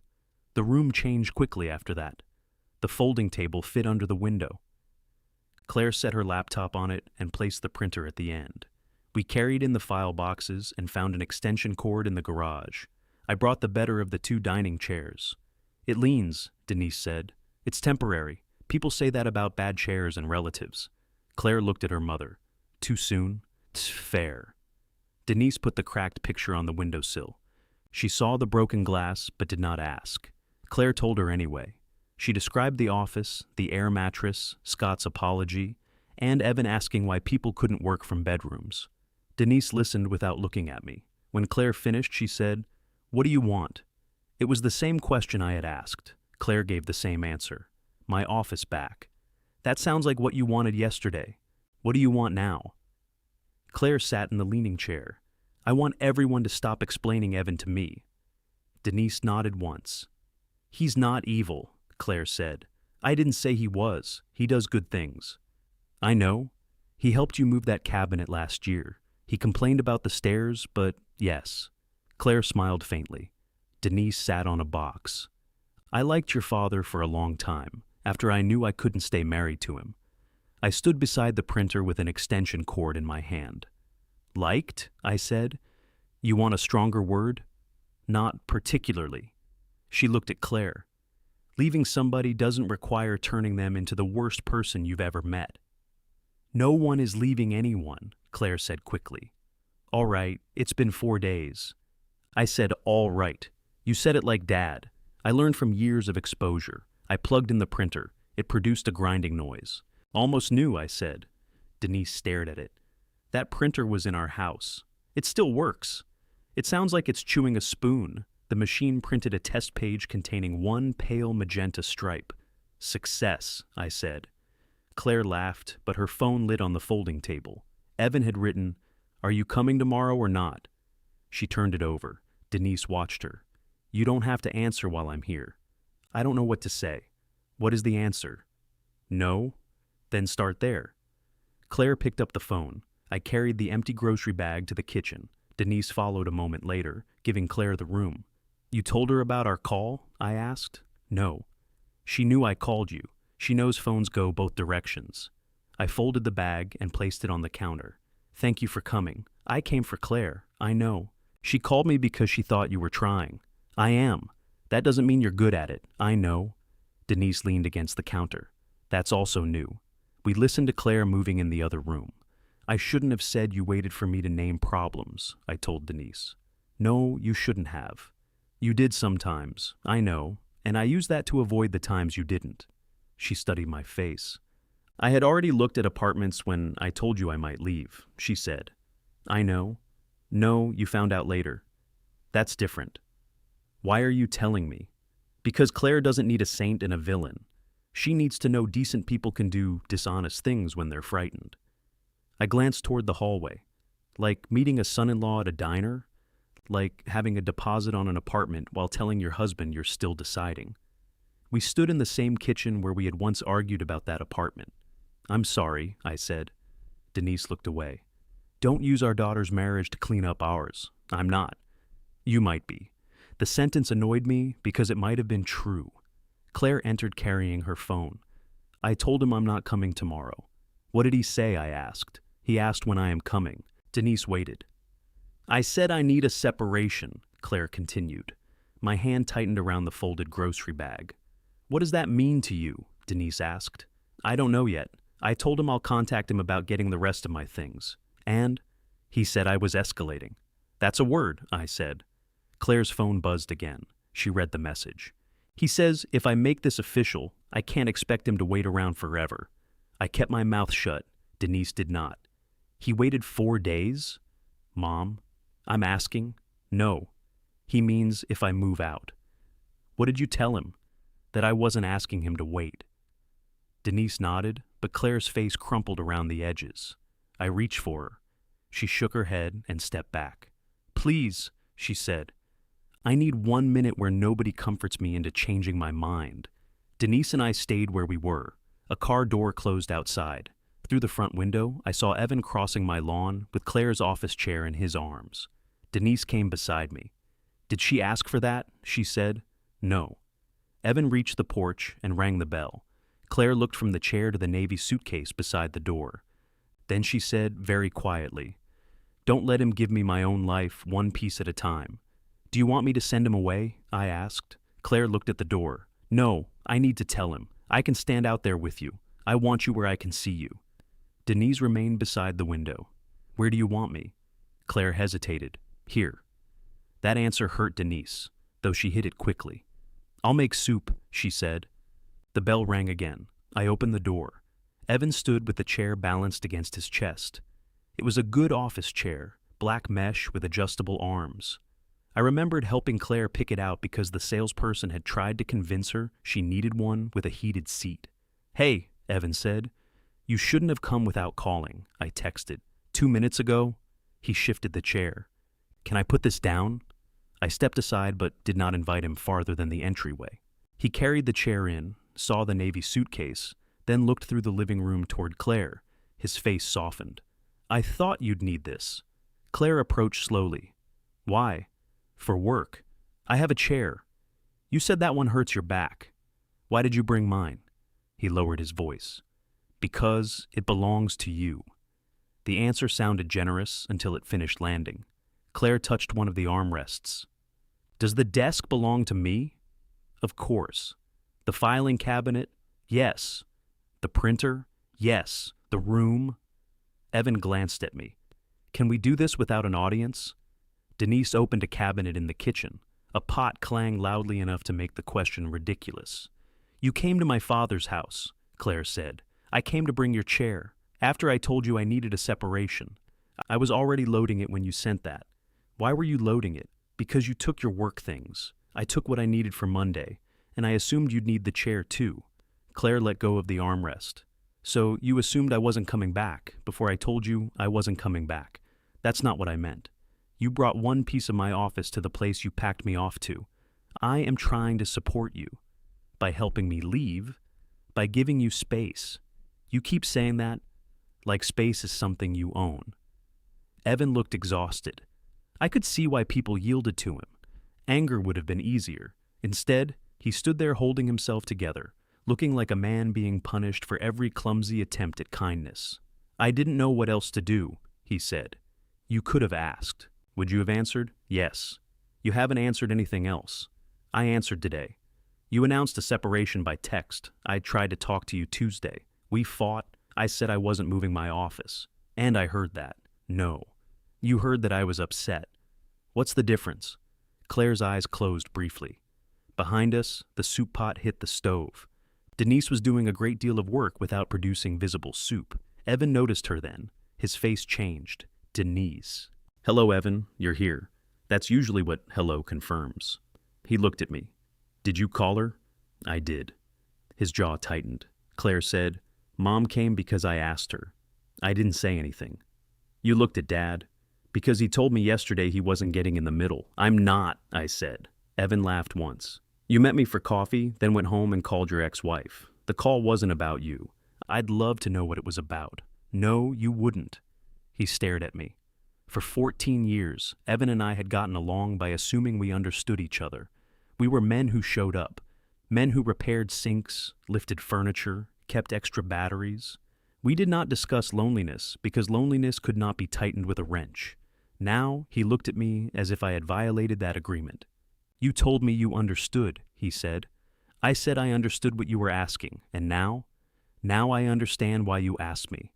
What's that supposed to mean? You thought I'd send her back. I thought you cared about our marriage. I do. Then help us. Claire stepped between us, not physically, but with her voice. Stop asking him? Evan turned. I don't know how to reach you. You packed a bag and drove me here. It was one horrible decision. No, it was a very clear decision. You knew Dad would tell me to go home, because that's what he always says people should do. I felt Denise go still in the kitchen. Evan's silence lasted too long. Claire saw it too. You knew, she said. I knew he wouldn't pour gasoline on a fight. You chose him because you thought he'd agree with you. I chose him because he's your father. My mother is 15 minutes closer. Evan looked toward Denise. That's unfair. Why? Because Denise would have assumed the worst about me. I didn't, Denise said. He turned. She stood behind the kitchen counter with a can opener in one hand. For the record, she continued, I assumed the worst about Ray. Despite everything, a laugh escaped me. Evan did not laugh. Denise set down the can opener. Claire told me what happened. I asked what she wanted. That's as far as I've gotten. And you think she should leave me. I think she should finish a sentence without 3 people translating it. I'm not translating anything. You've done it 4 times since you walked in. His face flushed. Claire touched Denise's arm. Mom, I'm opening soup. Please. Denise picked up the can opener again. Opening soup. Evan looked at Claire. Can we talk outside? She hesitated. I won't leave, he said. We can stand on the porch. They'll see you. The fact that he understood what she needed and sounded offended by it made my chest tighten. Claire opened the door. They stepped onto the porch. I remained in the entryway, far enough back that I couldn't hear every word. Denise joined me with the unopened can still in her hand. You don't own a manual opener, she whispered. Bottom drawer. You reorganized. It's been 18 years. That doesn't explain it. Through the glass, Evan spoke with both hands. Claire stood with her arms folded. He reached toward her once, stopped, and put his hand in his pocket. What did she mean about you always telling people to go home? Denise asked. Not now. You were fond of the phrase. I know. You said it at her wedding. I said marriage means going home even when you're angry. You said home was a decision. It sounded better in the hotel ballroom. It usually did. I looked at her. Denise's expression softened. That's not entirely an insult. Outside, Claire shook her head. Evan turned toward the door. His voice rose enough for us to hear. So, what am I supposed to tell Scott? Claire answered more quietly. Evan said, He lives there now. That affects him. She spoke again. What? Denise whispered. I can't hear. You need to clean that glass. The porch door opened. Evan entered first. She wants me to give Scott a deadline. I said we need a date when my office will be restored, Claire said. He just moved in. I'm not asking him to leave tonight. Where is he supposed to find an apartment in a week? I didn't say a week. You won't say anything. You keep making demands without telling me what would satisfy you. I told you I need a separation. What does that mean, Claire? It means I'm not coming home right now. It means you don't come here without asking. It means we discuss the house and my belongings directly, not through your mother, Scott, or Dad. And us? I don't know. How long am I supposed to live with that? I've lived with it for years. He recoiled as if she had slapped him. There, he said. That. You turned this into years. Suddenly I've been some controlling bastard our entire marriage. I didn't call you that. You don't have to. You brought both your parents into a room and made me defend myself. You brought yourself. With a chair. With my chair. I was trying to do something kind. I know. He stared at her. Claire's voice lowered. That's the problem, Evan. You think if you meant kindness, I'm required to experience kindness. No one moved. Evan's eyes shone. He looked away before the tears could become visible. I don't recognize you, he said. I know. That doesn't scare you? It does. He nodded as though she had finally given the correct answer. Then he walked out. The chair remained in my entryway. I watched through the window as he reached his SUV. He stopped with his hand on the door, waiting. I did not know whether he expected Claire to follow or simply needed a moment to pull himself together. She didn't move. The SUV backed out and disappeared down the street. Denise opened the soup. Claire sat in the office chair and rolled backward until it hit the Navy suitcase. I should have gone outside alone, she said. You did, I told her. You were both standing 10 feet away. We couldn't hear most of it, Denise said. You heard enough. Yes.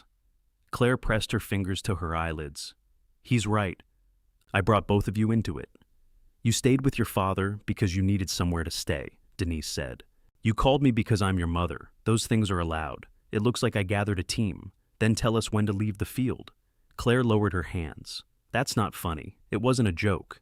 Denise filled 3 bowls. The soup was tomato basil, which I disliked but ate without comment. Halfway through lunch, Claire said, I need my own place.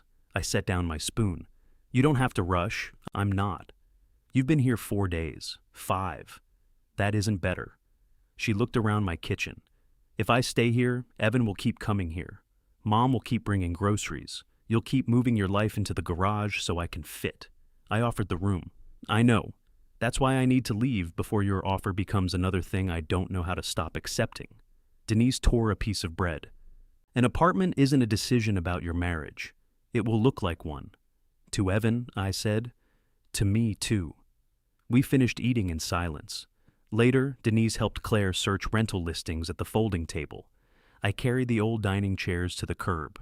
The leaning one collapsed when I set it down, the back separating cleanly from the seat. Denise watched from the window. Solid, she called. I gave her a gesture inappropriate for a man trying to improve himself. By evening, Claire had scheduled 3 apartment viewings. The office chair sat behind the folding table. It fit perfectly. That night, she unpacked her work clothes from the Navy suitcase and hung them in the spare room closet. Everything else remained zipped inside. The empty hangers clicked against one another when the heat came on. I heard them from my bedroom and knew Claire was awake. She had slept on the couch again, though half her clothes now occupied the spare room closet. The Navy suitcase stood at the foot of the folding table with the zipper closed. I made coffee and waited for her. She entered wearing jeans, the cream blouse with the stained cuff, and no makeup.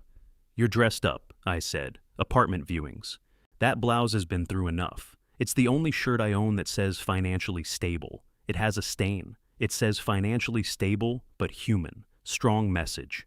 She poured coffee into a travel mug. Denise arrived at 9 with printed copies of every listing Claire had sent her. Each page had handwritten notes in the margins. You printed the internet, I said. I like paper. You criticized me for keeping bus schedules. They were obsolete. Rent changes faster than bus routes. Denise ignored me and spread the listings across the table. The first apartment was in a converted house with green carpet, low ceilings, and a landlord who used the word cozy 6 times in 4 minutes. The bedroom window faced a brick wall close enough to touch. It has character, Denise said as we returned to the car. It has mildew, Claire replied. I looked at her. She smiled. Character is often mildew with better stories. Denise turned toward me. You taught her that? Recently. That explains why it isn't funny. The second apartment had clean walls, new appliances, and no place to put a desk unless Claire ate every meal over her keyboard. The property manager pointed to a counter and said many residents worked there. Claire thanked him and walked out.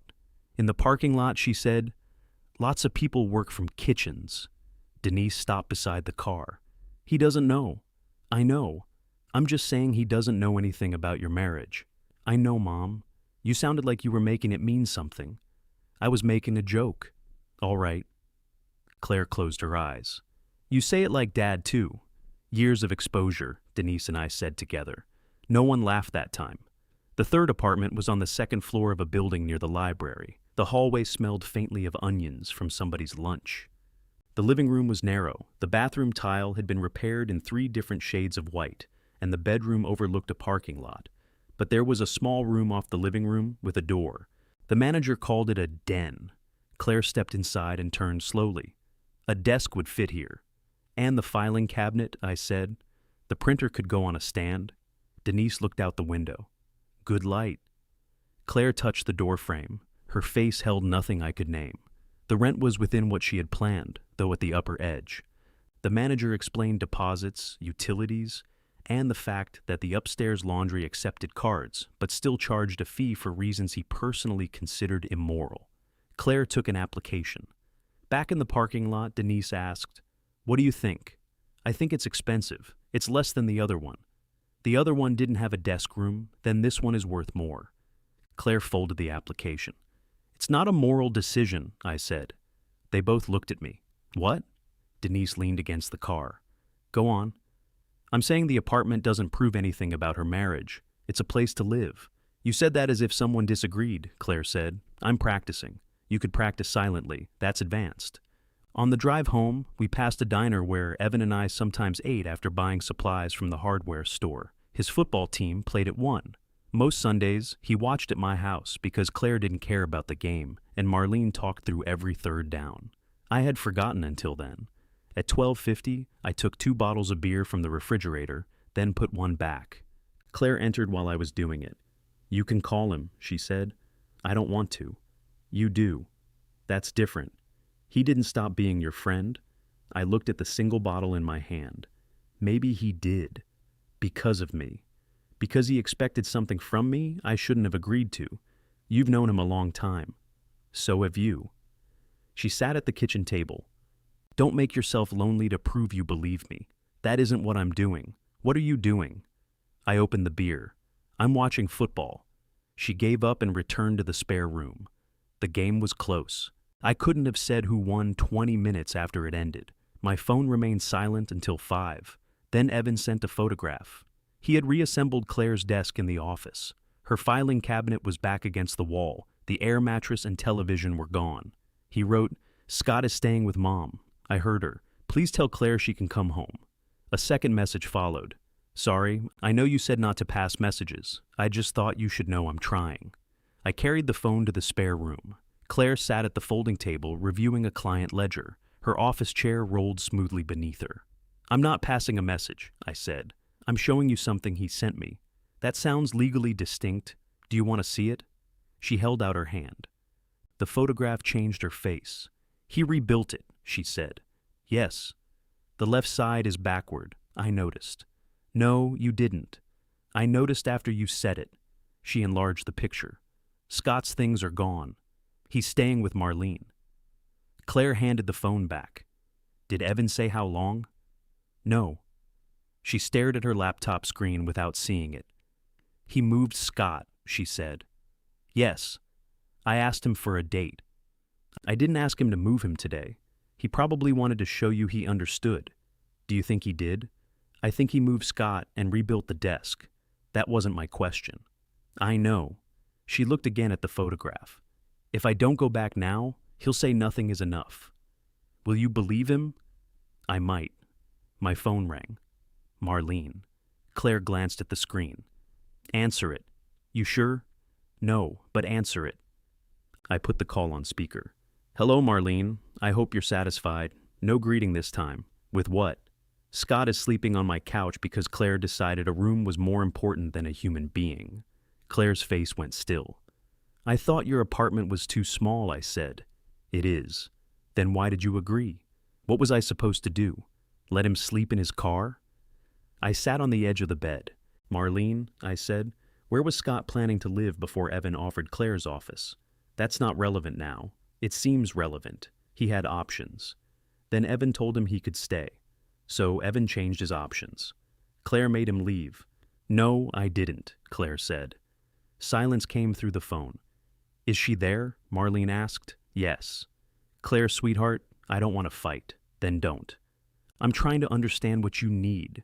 Evan gave you back the office. It was already mine. No one said it wasn't. You all acted like it wasn't. That simply isn't true. I said no. You told me Scott felt terrible. He said he would leave if I asked. Evan packed me a suitcase. Which part was me having a choice? Marlene's breath came through the speaker. Families make sacrifices, she said. Who made one? I beg your pardon? Evan got to be generous. Scott got the room. You got to defend both of them. What did any of you give up? I am sleeping 3 feet from my son. Now, the word landed cleanly. Marlene's voice hardened. I won't be spoken to like this.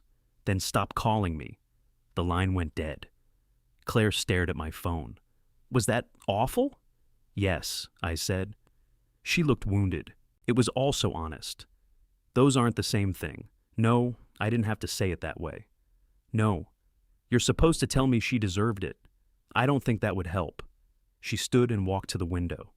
I like Marlene, she said. I know. She brought soup when I had pneumonia. She helped me paint this house. She gave me her mother's earrings. People can love you and still refuse to hear no. Claire looked back at me. Did Mom say that? No.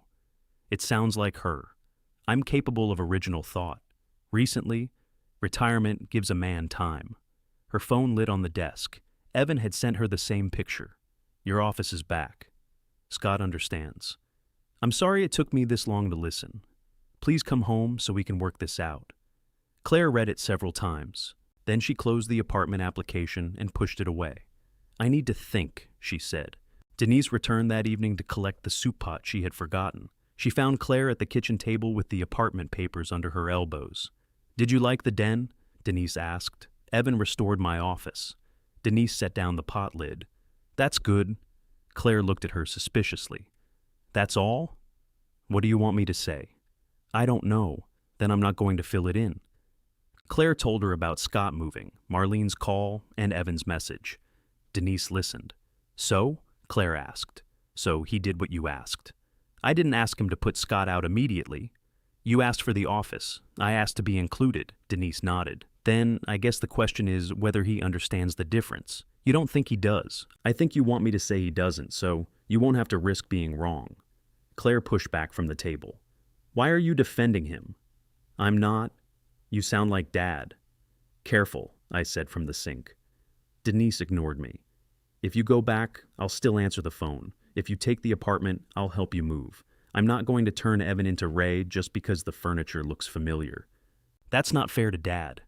No, Denise said. It isn't. The room went quiet. Claire picked up the application again. I hate both of you, she said. Good, Denise replied. That's practically a family reunion. Claire laughed, then cried so suddenly that the sound frightened all three of us. Denise moved first. She sat beside her without touching her. I stayed at the sink. The next morning, Claire submitted the application. It was approved 2 days later. She read the email twice, paid the deposit from her own account, and called the manager to arrange for keys. Then she texted Evan. I've rented a place. I'll come Thursday for my clothes, bedroom furniture, personal items, and the rest of my office. Dad will be with me. Please make sure Scott and your mother are not there. Evan's answer arrived 5 minutes later. I'll tell them. I want you to know the office is still waiting for you. Claire placed the phone beside the navy suitcase.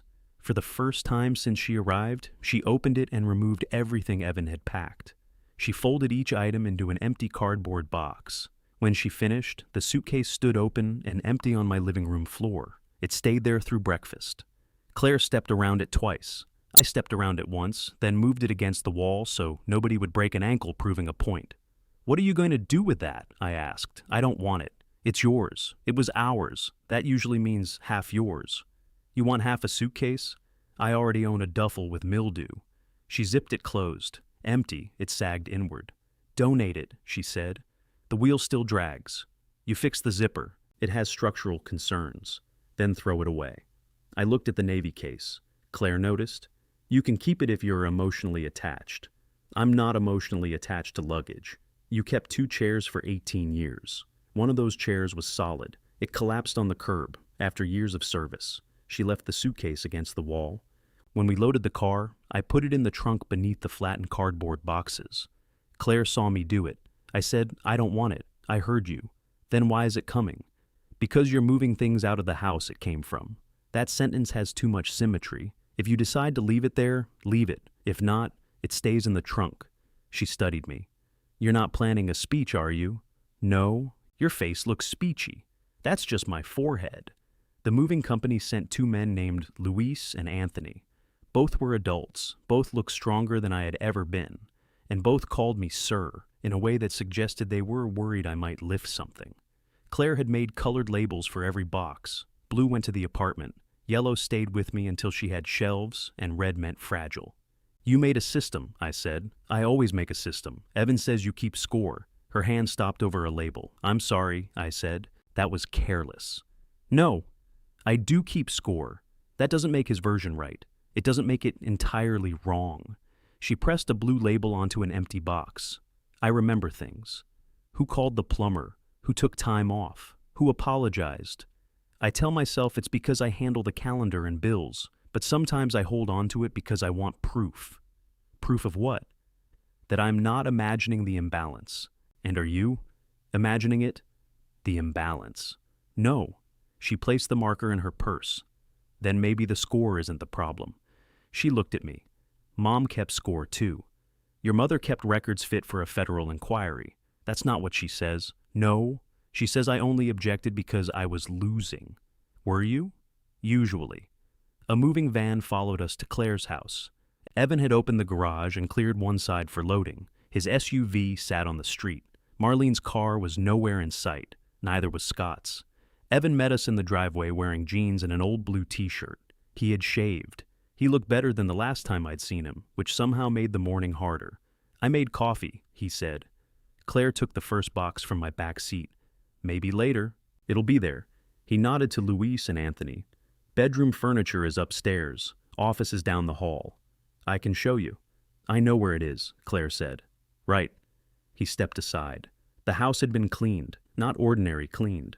The counters were bare, the pillows squared, the dining table polished. A candle burned beside the sink, something with cedar in the name. Claire stopped at the kitchen island. You moved the coffee maker. Evan glanced at it. Scott put it there. I liked it. It used to be next to the refrigerator. I can move it back. I don't care where it is. Then why mention it? She closed her eyes. I touched the stack of boxes in my arms. Where do you want these? Bedroom. She led the movers upstairs. Evan and I remained in the kitchen. He poured coffee into 2 mugs and pushed one toward me. I didn't know if you'd take it. I'm taking coffee. I know. He leaned both hands on the counter. You've been avoiding me. I said I wasn't getting involved. You're helping her move out. That's carrying boxes. That answer was funny the first time. I wasn't joking then either. He looked toward the stairs. Furniture shifted overhead. Do you think I'm a bad husband? He asked. I picked up the mug. I think you asked the wrong person. You've known us since the beginning. That still doesn't make me married to you. You had an opinion when Denise left. That caused enough trouble. So, now you don't believe in anything? I believe Claire gets to tell you what her marriage has been like. And if I disagree, then you disagree. That's it? That's more than she's gotten. He turned away. I moved Scott, he said. I rebuilt the office. I told Mom to stay out of it. I apologized. I know. What else am I supposed to do? That's another question for Claire. She doesn't answer. She answered about the office before the suitcase. He looked at me. I packed it, he said. I know. Do you? I lost my temper. I wanted her to cool down. You wanted me to cool her down. His eyes hardened. I thought you'd be reasonable. There it is. What? The part where reasonable means agreeing with you. I didn't say that. You didn't have to. He took his mug to the sink without drinking from it. Luis came downstairs carrying one half of Claire's bed frame. Anthony followed with the other. Evan flattened himself against the wall to let them pass. Where are you taking the bed? He asked Claire. My apartment. I assumed you'd take the guest bed. You sleep on the guest bed. I can sleep on the couch. I'm taking the bed I chose and paid for.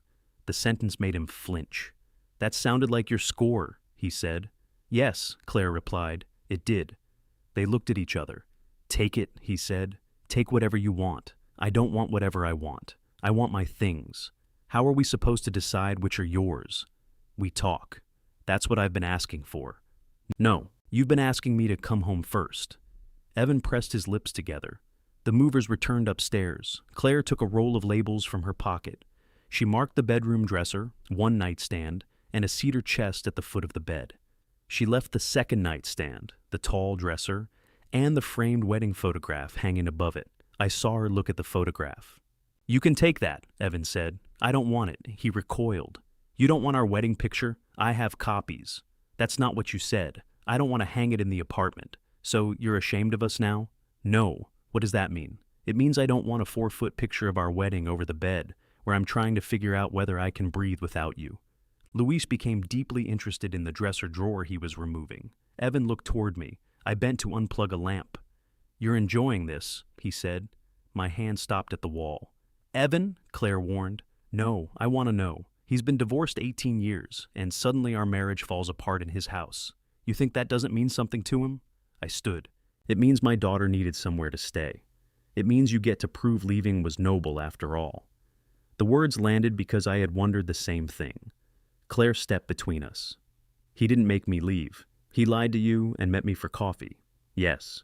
He spent years telling both of us marriage was about staying. Yes. And now he's carrying your lamp. Yes. Evan stared at her. Claire's voice remained calm. Dad was wrong. Then he listened. I listened. You waited until I left to move the office back. Because that's when I understood. That's when there were consequences. What's the difference? The difference is whether I have to leave every time I need you to hear me. Evan sat on the edge of the mattress. For a moment he looked less angry than lost. I don't know how we got here, he said. Claire sat in the office chair across from him. You packed my suitcase. You keep coming back to that. Because you still call it one bad decision. You put my things in a case. You drove me away. Then you waited for Dad to bring me back. I thought he'd help. He did. Not like this. No. Evan looked at me. Did you know she was renting a place? Yes. Did you encourage it? No. You went to the viewings. I drove. You keep making yourself sound like a taxi. I was trying to be her father without becoming her decision. And you think you succeeded? No, I said. I think I got less wrong as I went. Claire lowered her head. The movers carried the dresser downstairs. The sound gave all of us somewhere else to look. In the office, the desk had been reassembled with the left side backward, just as Claire said. She ran her fingers over the top. Do you want it? I asked. Yes. Evan stood in the doorway. I can turn that side around before they take it. No, it'll take 5 minutes. They can move it. It won't sit right. I'll fix it at the apartment. With Ray? With whoever I ask. He stepped back. We packed the rest without another argument. Claire took her books, her grandmother's mixing bowl, 2 pans, a set of towels, the small television from the guest room, and a ceramic lamp Evan hated. She left the cast iron skillet because Evan cooked Sunday breakfast in it. She left the blue armchair because he had fallen asleep there almost every night for 14 years. Ordinary objects turned out to be the worst. Each one asked a question neither of them could answer cleanly. At the front door, Evan handed Claire a small cardboard box. Bathroom stuff, he said. I packed it carefully. Inside were her hair products, spare glasses, medication, and the earrings Marlene had given her. Claire closed the box. Thank you. You don't have to sound surprised. I'm not. You are. She carried it outside. When everything was loaded, she stood beside the van, reviewing the list with Luis. Evan remained on the porch. I opened my trunk. The navy suitcase lay beneath the flattened boxes. For a second, I considered leaving it there. Claire had warned me about speeches. The truth was, I had planned one. 3 sentences in the car, revised down from 6. Then I looked at Evan. I carried the empty suitcase up the walk and set it beside him. "What's this?" he asked, the only thing Claire didn't want. His eyes moved from the case to my face. "So, this is your statement?" "No, it feels like one." "You packed it. You can keep it." He looked toward Claire. "She told you to bring it?" "No." "Then you are in the middle." "Yes," I said. "This part is mine." He stared at the case. "I liked you, Ray. I still like you." That surprised him. It surprised me too. "Then why are you doing this? Because liking you is not the same as helping you make her smaller." His face closed. There was nothing left to add that wouldn't turn the moment into something I wanted to win. I walked back to the car. Behind me, the suitcase stayed on the porch, leaning toward its damaged wheel. Claire did not ask what I had said to Evan. She sat in the passenger seat with her hands folded in her lap, while the moving van followed us toward the apartment. Once, at a red light, she looked at the empty space in my trunk, visible through the rearview mirror. "You left it?" "Yes." "Did he want it?" "No." "Did you make a speech?" "Barely." Her eyes narrowed. "How many sentences?" "3. That's a speech. One of them was very short." "What did you say?" "I told him liking him wasn't the same as helping him make you smaller." The light changed. I drove through the intersection. Claire looked out her window. After a while she said, "That was 4 things. It was 1 sentence. Still. Do you want me to go back and revise it?" "No, I shouldn't have involved you. You didn't. I talked about you." "Yes, I'm sorry." She rested her head against the seat. "I'm not," she said. "Not yet." The apartment looked smaller with all her belongings in it. The bed frame blocked the hall. Boxes crowded the living room. Her dresser stood at an angle because one leg had caught on the edge of the rug Denise bought, despite Claire saying she did not need a rug. Luis and Anthony carried the desk into the den. "It's assembled backward," Claire told them. Anthony studied it. "It's definitely doing something unusual." "I can fix it," I said. All 3 of them looked at me. "Later," I added. Luis removed the backward section in under 2 minutes. I stood beside him, holding an Allen wrench I had brought from home. "You want this?" I asked. "No, sir." "He has tools," Claire explained. "So many tools," I said. Luis used a compact electric driver, turned the panel, and reattached it correctly. I returned the Allen wrench to my pocket. Denise arrived with sandwiches as the movers finished. She walked through the apartment, evaluating outlets, windows, and the distance from the front door to the nearest fire escape. "You don't live here?" Claire said. "I'm checking." "For what?" "The usual things." "What are the usual things?" "I'll know when I see them." She entered the den and stopped. The desk fit beneath the window. The office chair sat in front of it. The filing cabinet stood against the opposite wall, and the printer occupied a small metal cart the previous tenant had left behind. "Oh," Denise said.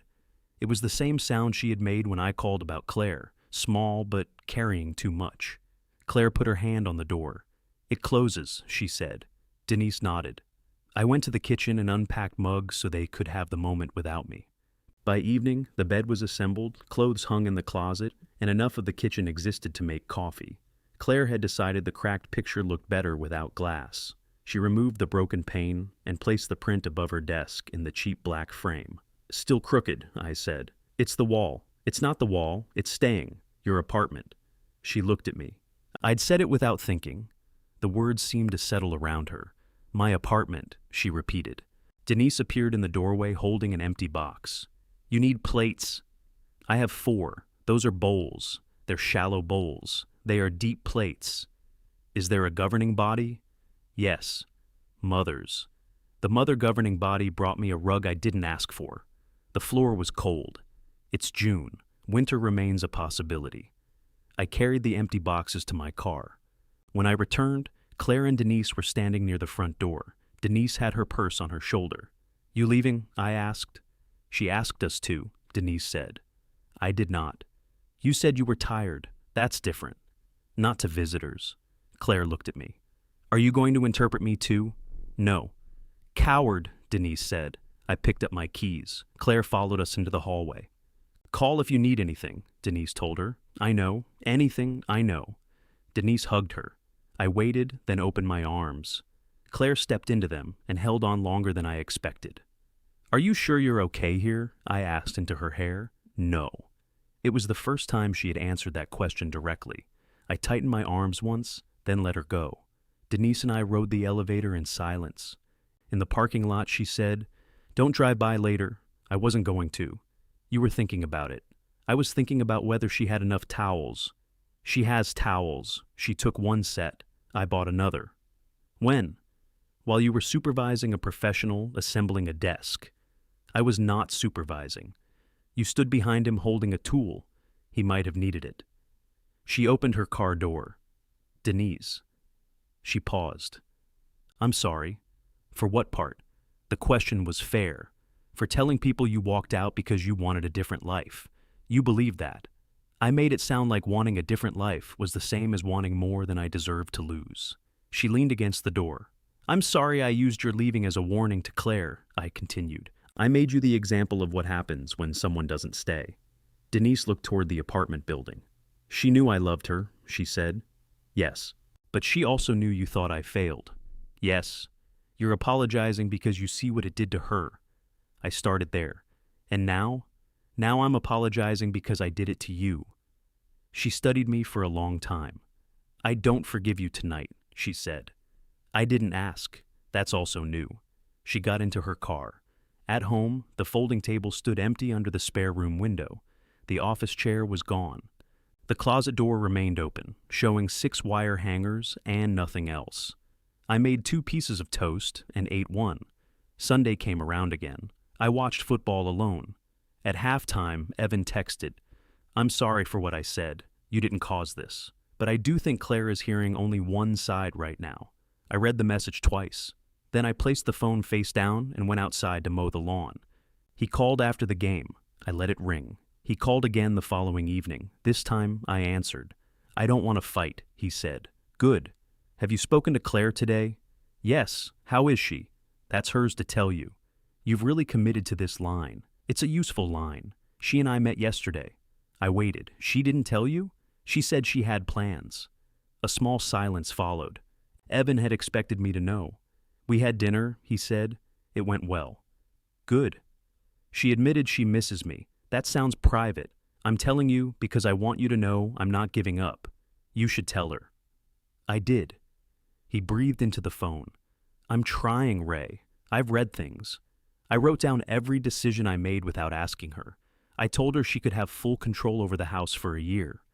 That sounds exhausting. I mean, decisions, guests, holidays, furniture, whatever she wants. You'd give her permission to decide? He went quiet. That isn't what I meant. I know. Why does everybody keep doing that? Doing what? Taking the worst possible version of every sentence. I sat at the kitchen table. Maybe because the better version keeps leaving the same person in charge. I called to make peace with you. No, you called to make sure I know you're trying. Is that wrong? No, but I'm not the person you have to convince. His voice cooled. You made sure of that. What does that mean? Before she came to your house, we were having a fight. 4 days later, she was looking at apartments with you and Denise. She chose the apartment, with both of you standing behind her. I told her it wasn't a decision about the marriage. You also returned the suitcase like you were closing a courtroom drama. That was mine. I shouldn't have made it hers. So, you admit you crossed a line. Yes. He did not know what to do with the answer.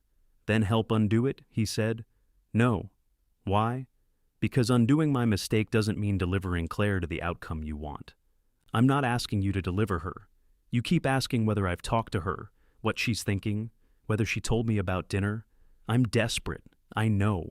I love her. I know. What am I supposed to do with that? I don't know. His breathing changed. I thought you did, he said. Then he hung up. Claire came for dinner 2 nights later. She carried a laundry basket even though her building had machines upstairs. I thought it took cards, I said. It charges $2.75. You can afford that. It's immoral. The manager warned you. She sorted clothes at the kitchen table while I cooked pork chops. For a while, neither of us mentioned Evan. Then she said, We've had dinner twice. He told me about one. Her hand stopped in a pile of towels. He called you? Yes. What did you say? Very little by my standards. Did he ask you to talk to me? He asked me to undo my influence. Claire folded a towel carefully. He thinks you and Mom made leaving feel possible. Did we? Yes, I turned the pork chops. That doesn't mean you made me leave, she added. It means before this, leaving felt like something other people did because they were weaker or less loyal than me. I lowered the heat. Your mother said I shouldn't use your marriage to clean up ours. Are you? Some. At least you're honest. Recently, she smiled. Over dinner, she told me Evan had made lists. He apologized for Thanksgiving, Christmas, Scott, the office, and packing the suitcase. He had asked Marlene not to contact Claire. He had offered to attend counseling, move to the guest room, and let Claire control all household decisions until she trusted him again. He's doing everything, she said. Sounds like it. You don't believe him. I believe he's doing those things. Mom said the same thing, years of exposure. Claire pushed a potato through a streak of mustard. The dinners are good, she said. We laugh. He knows me. He remembers stories I've forgotten. When he looks at me, I can see the whole marriage that worked. That part was real. Yes. What happens when you talk about going back? He says we shouldn't yet. He says he doesn't want to pressure me. That sounds sensible. He also keeps calling the apartment my father's idea. I set down my fork. He says you're trying to redeem yourself for Mom. That once I arrived here, you turned one fight into an escape. Is that what you think? No. Then what do you think? I think he can apologize for everything except the story he tells about why I left. She looked toward the spare room. In his version, he packed the suitcase. But you made it mean something. Mom encouraged me. Marlene got emotional. Scott created pressure. I got overwhelmed. Everyone has a role except him. He has the suitcase. He calls that a mistake. It was. It was also a choice. After dinner, Claire moved her laundry into the dryer. She stood watching the clothes turn behind the glass. Evan's coming to my apartment tomorrow, she said. What for? One more conversation? You want me nearby? No. The answer came quickly. I nodded. She looked at me through the reflection in the dryer door. I think I know what I have to say. I wanted to ask what that was. I didn't. The clothes rose, separated, and fell. The dryer stopped. Claire folded the last shirt, placed it in the basket, and carried it to her car. I'll call you, she said. You don't have to. I know. That wasn't me telling you not to. I know that too. She kissed my cheek. I watched her taillights disappear, then went inside before I could become the father who stood in the driveway worrying loudly enough to follow her home. I did not call the next morning. I changed the furnace filter, even though the furnace did not need a filter in June. I returned library books. I bought hamburger buns and forgot hamburger. At noon, I took apart the kitchen faucet because the handle had developed a squeak only I could hear. My phone rang at 12:40. Evan, I let it ring. He called again. I stared at his name until the screen went dark. Claire had asked for one conversation without me nearby. Answering Evan would have placed me inside it through another door. I set the phone in a kitchen drawer and tightened the faucet handle. At 1:30, someone knocked. For a second, I thought Evan had driven over. It was Denise. She held up a paper bag. I brought lunch. You didn't call? You don't answer useful questions before noon. I've been awake since 6. That proves my point. She entered, put the bag on the table, and noticed the faucet parts arranged on a dish towel. What did the faucet do? Squeaked. Did anyone else hear it? That isn't the standard I use for plumbing. She had brought turkey sandwiches and potato salad.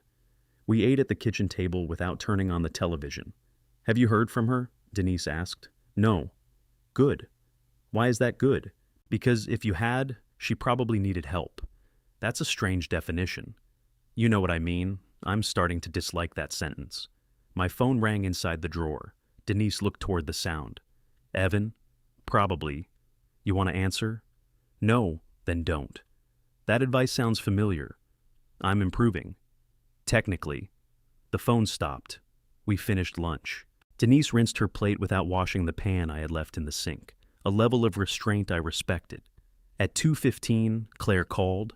Can you come over? She asked. Yes. Mom, too, if she's there. I looked at Denise. She's here. Of course she is. Are you all right? No, it was easier to hear the second time. Not less painful. Easier. We're coming. Evan's SUV was gone when we reached the apartment. Claire opened the door before I knocked. She wore sweatpants and the old gray t-shirt she'd worn her first night at my house.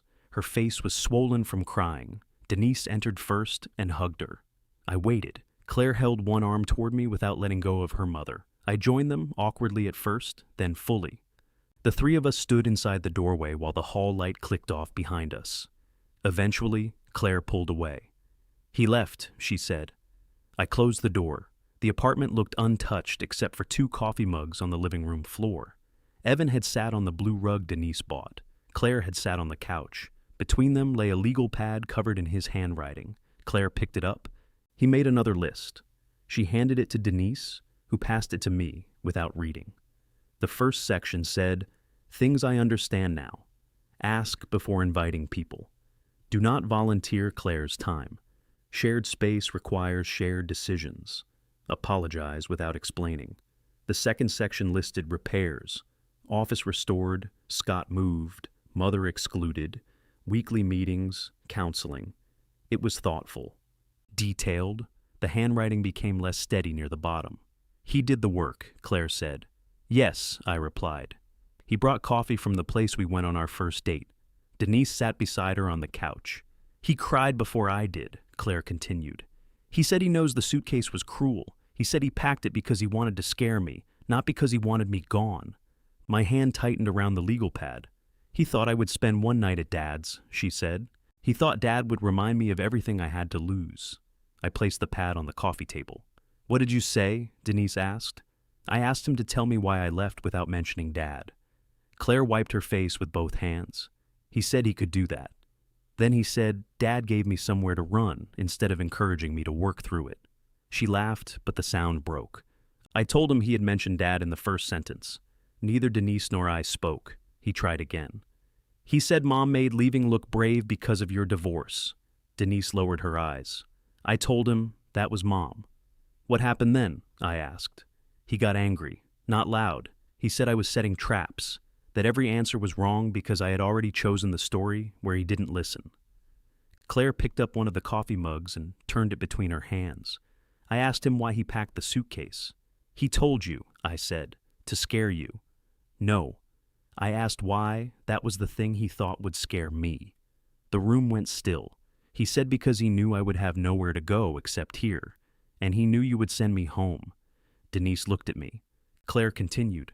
I asked what he would have done if Dad had said I could stay without trying to fix us. "He found out," I said. "Yes."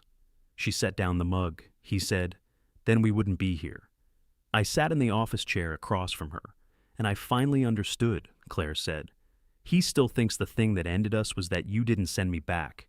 Denise reached for her hand. Claire let her take it. I told him I'm ending the marriage. The words did not sound victorious. They sounded expensive. "What did he say?" I asked. "He said I was making the worst mistake of my life." "Do you think you are?" Denise asked. "Maybe." No one rushed to correct her. He asked if 14 years meant nothing. I said they meant enough that I stayed after I stopped recognizing myself. That wasn't kind. "It may have been true," I said. He said I'd regret it when being alone stopped feeling noble. Claire looked around the apartment. I told him being alone doesn't feel noble. It feels quiet. She leaned back against the couch. He left the coffee. I went to the kitchen and emptied both mugs into the sink. We stayed until evening. Denise ordered food. Claire ate half of hers. We did not celebrate. We did not discuss lawyers, forms, or what happened next. For one night, the decision was allowed to hurt without being improved. When Denise and I left, Claire locked the door behind us. In the parking lot, Denise touched my arm. "Don't make this proof that you were right." I wasn't right. I know. She walked toward her car, then stopped. "For what it's worth, your apology helped." That sounds dangerously close to forgiveness. It isn't. All right, but it helped. She drove away. Evan did not call again for 3 days. On Sunday afternoon, he knocked while the game played unwatched in my living room. The Navy suitcase stood beside him. It was cleaner than when I'd last seen it. Someone had wiped away the mud around the damaged wheel. "I thought this belonged here," he said. "It doesn't. I don't want it. Neither does Claire." He looked past me toward the television. "Who's winning?" "I'm not sure." He almost smiled. "You're watching." I said I wasn't sure, not that I didn't care. He lifted the suitcase by its side handle and placed it inside my entryway. I won't stay. I stepped onto the porch and closed the door behind me. Evan put his hands in his pockets. She told you? Yes. Did you help her decide what to say? No. You were there after? Yes. Of course. The bitterness was quieter now. I'm sorry, I said. For what? That you're hurting. He looked toward the street. I did everything she asked. You did. Scott moved out that day. Mom hasn't called her. I started counseling. I wrote down every time I made a decision without her. I saw the list. She showed you? It was on the table. His jaw tightened, then relaxed. I kept thinking if I found the right thing, she'd have to believe I understood. Maybe that was part of the problem. He laughed once. You sound like her. I'm trying to. We stood in the heat while insects rose above my lawn. I didn't throw her out, he said. You packed her things. For one night, you don't get to choose how long another person is gone after you send them away. I know that now. I believed him. That was the cruel part. I believed he had finally learned things he might have understood in time to save the marriage if he had learned them while Claire was still speaking softly. I loved her, he said. I know. I still do. I know. So, does that just not matter? It matters. It doesn't decide. He looked at me then. You really have changed. Don't sound so surprised. I am surprised. So am I. His eyes moved toward the front door. I thought you were on my side. I was. That's what I mean. No, I mean, I understood you. I understood wanting one bad night to stay. One bad night. I understood believing the good years should outweigh whatever the other person was trying to name. I understood thinking calm meant fair. He waited. I was on your side because I'd spent 18 years needing your version to be true. His face softened, but not kindly. So, Claire was right. This was about your divorce. Part of my mistake was, and part of your correction. Yes. You expect me to feel better? No. For a moment, I thought he might say something cruel. Instead, he nodded. Take care of her, he said. I won't make that promise. His face hardened again. She can take care of herself, I added. I'll answer when she calls. He looked down the street where he had once parked with his engine running. Then he walked to his SUV. I did not invite him to watch the rest of the game. The divorce moved forward quietly. Quiet did not mean gently. Claire missed Evan. She said so without treating the admission as a reason to return. Some evenings she called me because she had remembered something funny he did. Other evenings she did not call at all. My house returned to its old shape. The spare room became a spare room again, though I left the folding table under the window. I bought a shade for the lamp. I donated the obsolete transit schedules and kept the almost new printer. The navy suitcase remained in my hall closet. I replaced the damaged wheel, cleaned the lining, and ran the zipper around the repaired corner until it stopped catching. I told myself I did it because broken luggage should not occupy useful storage space. Several months later, Claire came for dinner and opened the closet looking for an umbrella. She saw the suitcase. You kept it. Evan brought it back. And you fixed the wheel. It dragged. She pulled it into the hallway and rolled it toward the kitchen. The wheels moved evenly. I'm going away next week, she said. Where? Portland. There's a bookkeeping conference. You're taking a vacation to bookkeeping? The conference is 2 days. I added 3. By yourself? She looked at me. That wasn't judgment. It sounded like judgment. It was concern wearing an unfortunate hat. Yes, by myself. She ran her hand over the faded navy fabric. You want to use it? I asked. I thought I didn't. People change their minds. She carried it into the spare room and set it open on the bed. I stood in the doorway while she packed. Jeans, sweaters, walking shoes, medication, charger. A raincoat she folded carefully along the bottom. She left one side almost empty. You could fit more, I said. I know. I nodded and stepped back. Claire closed the lid. The zipper passed the repaired corner without catching. She did not have to force it.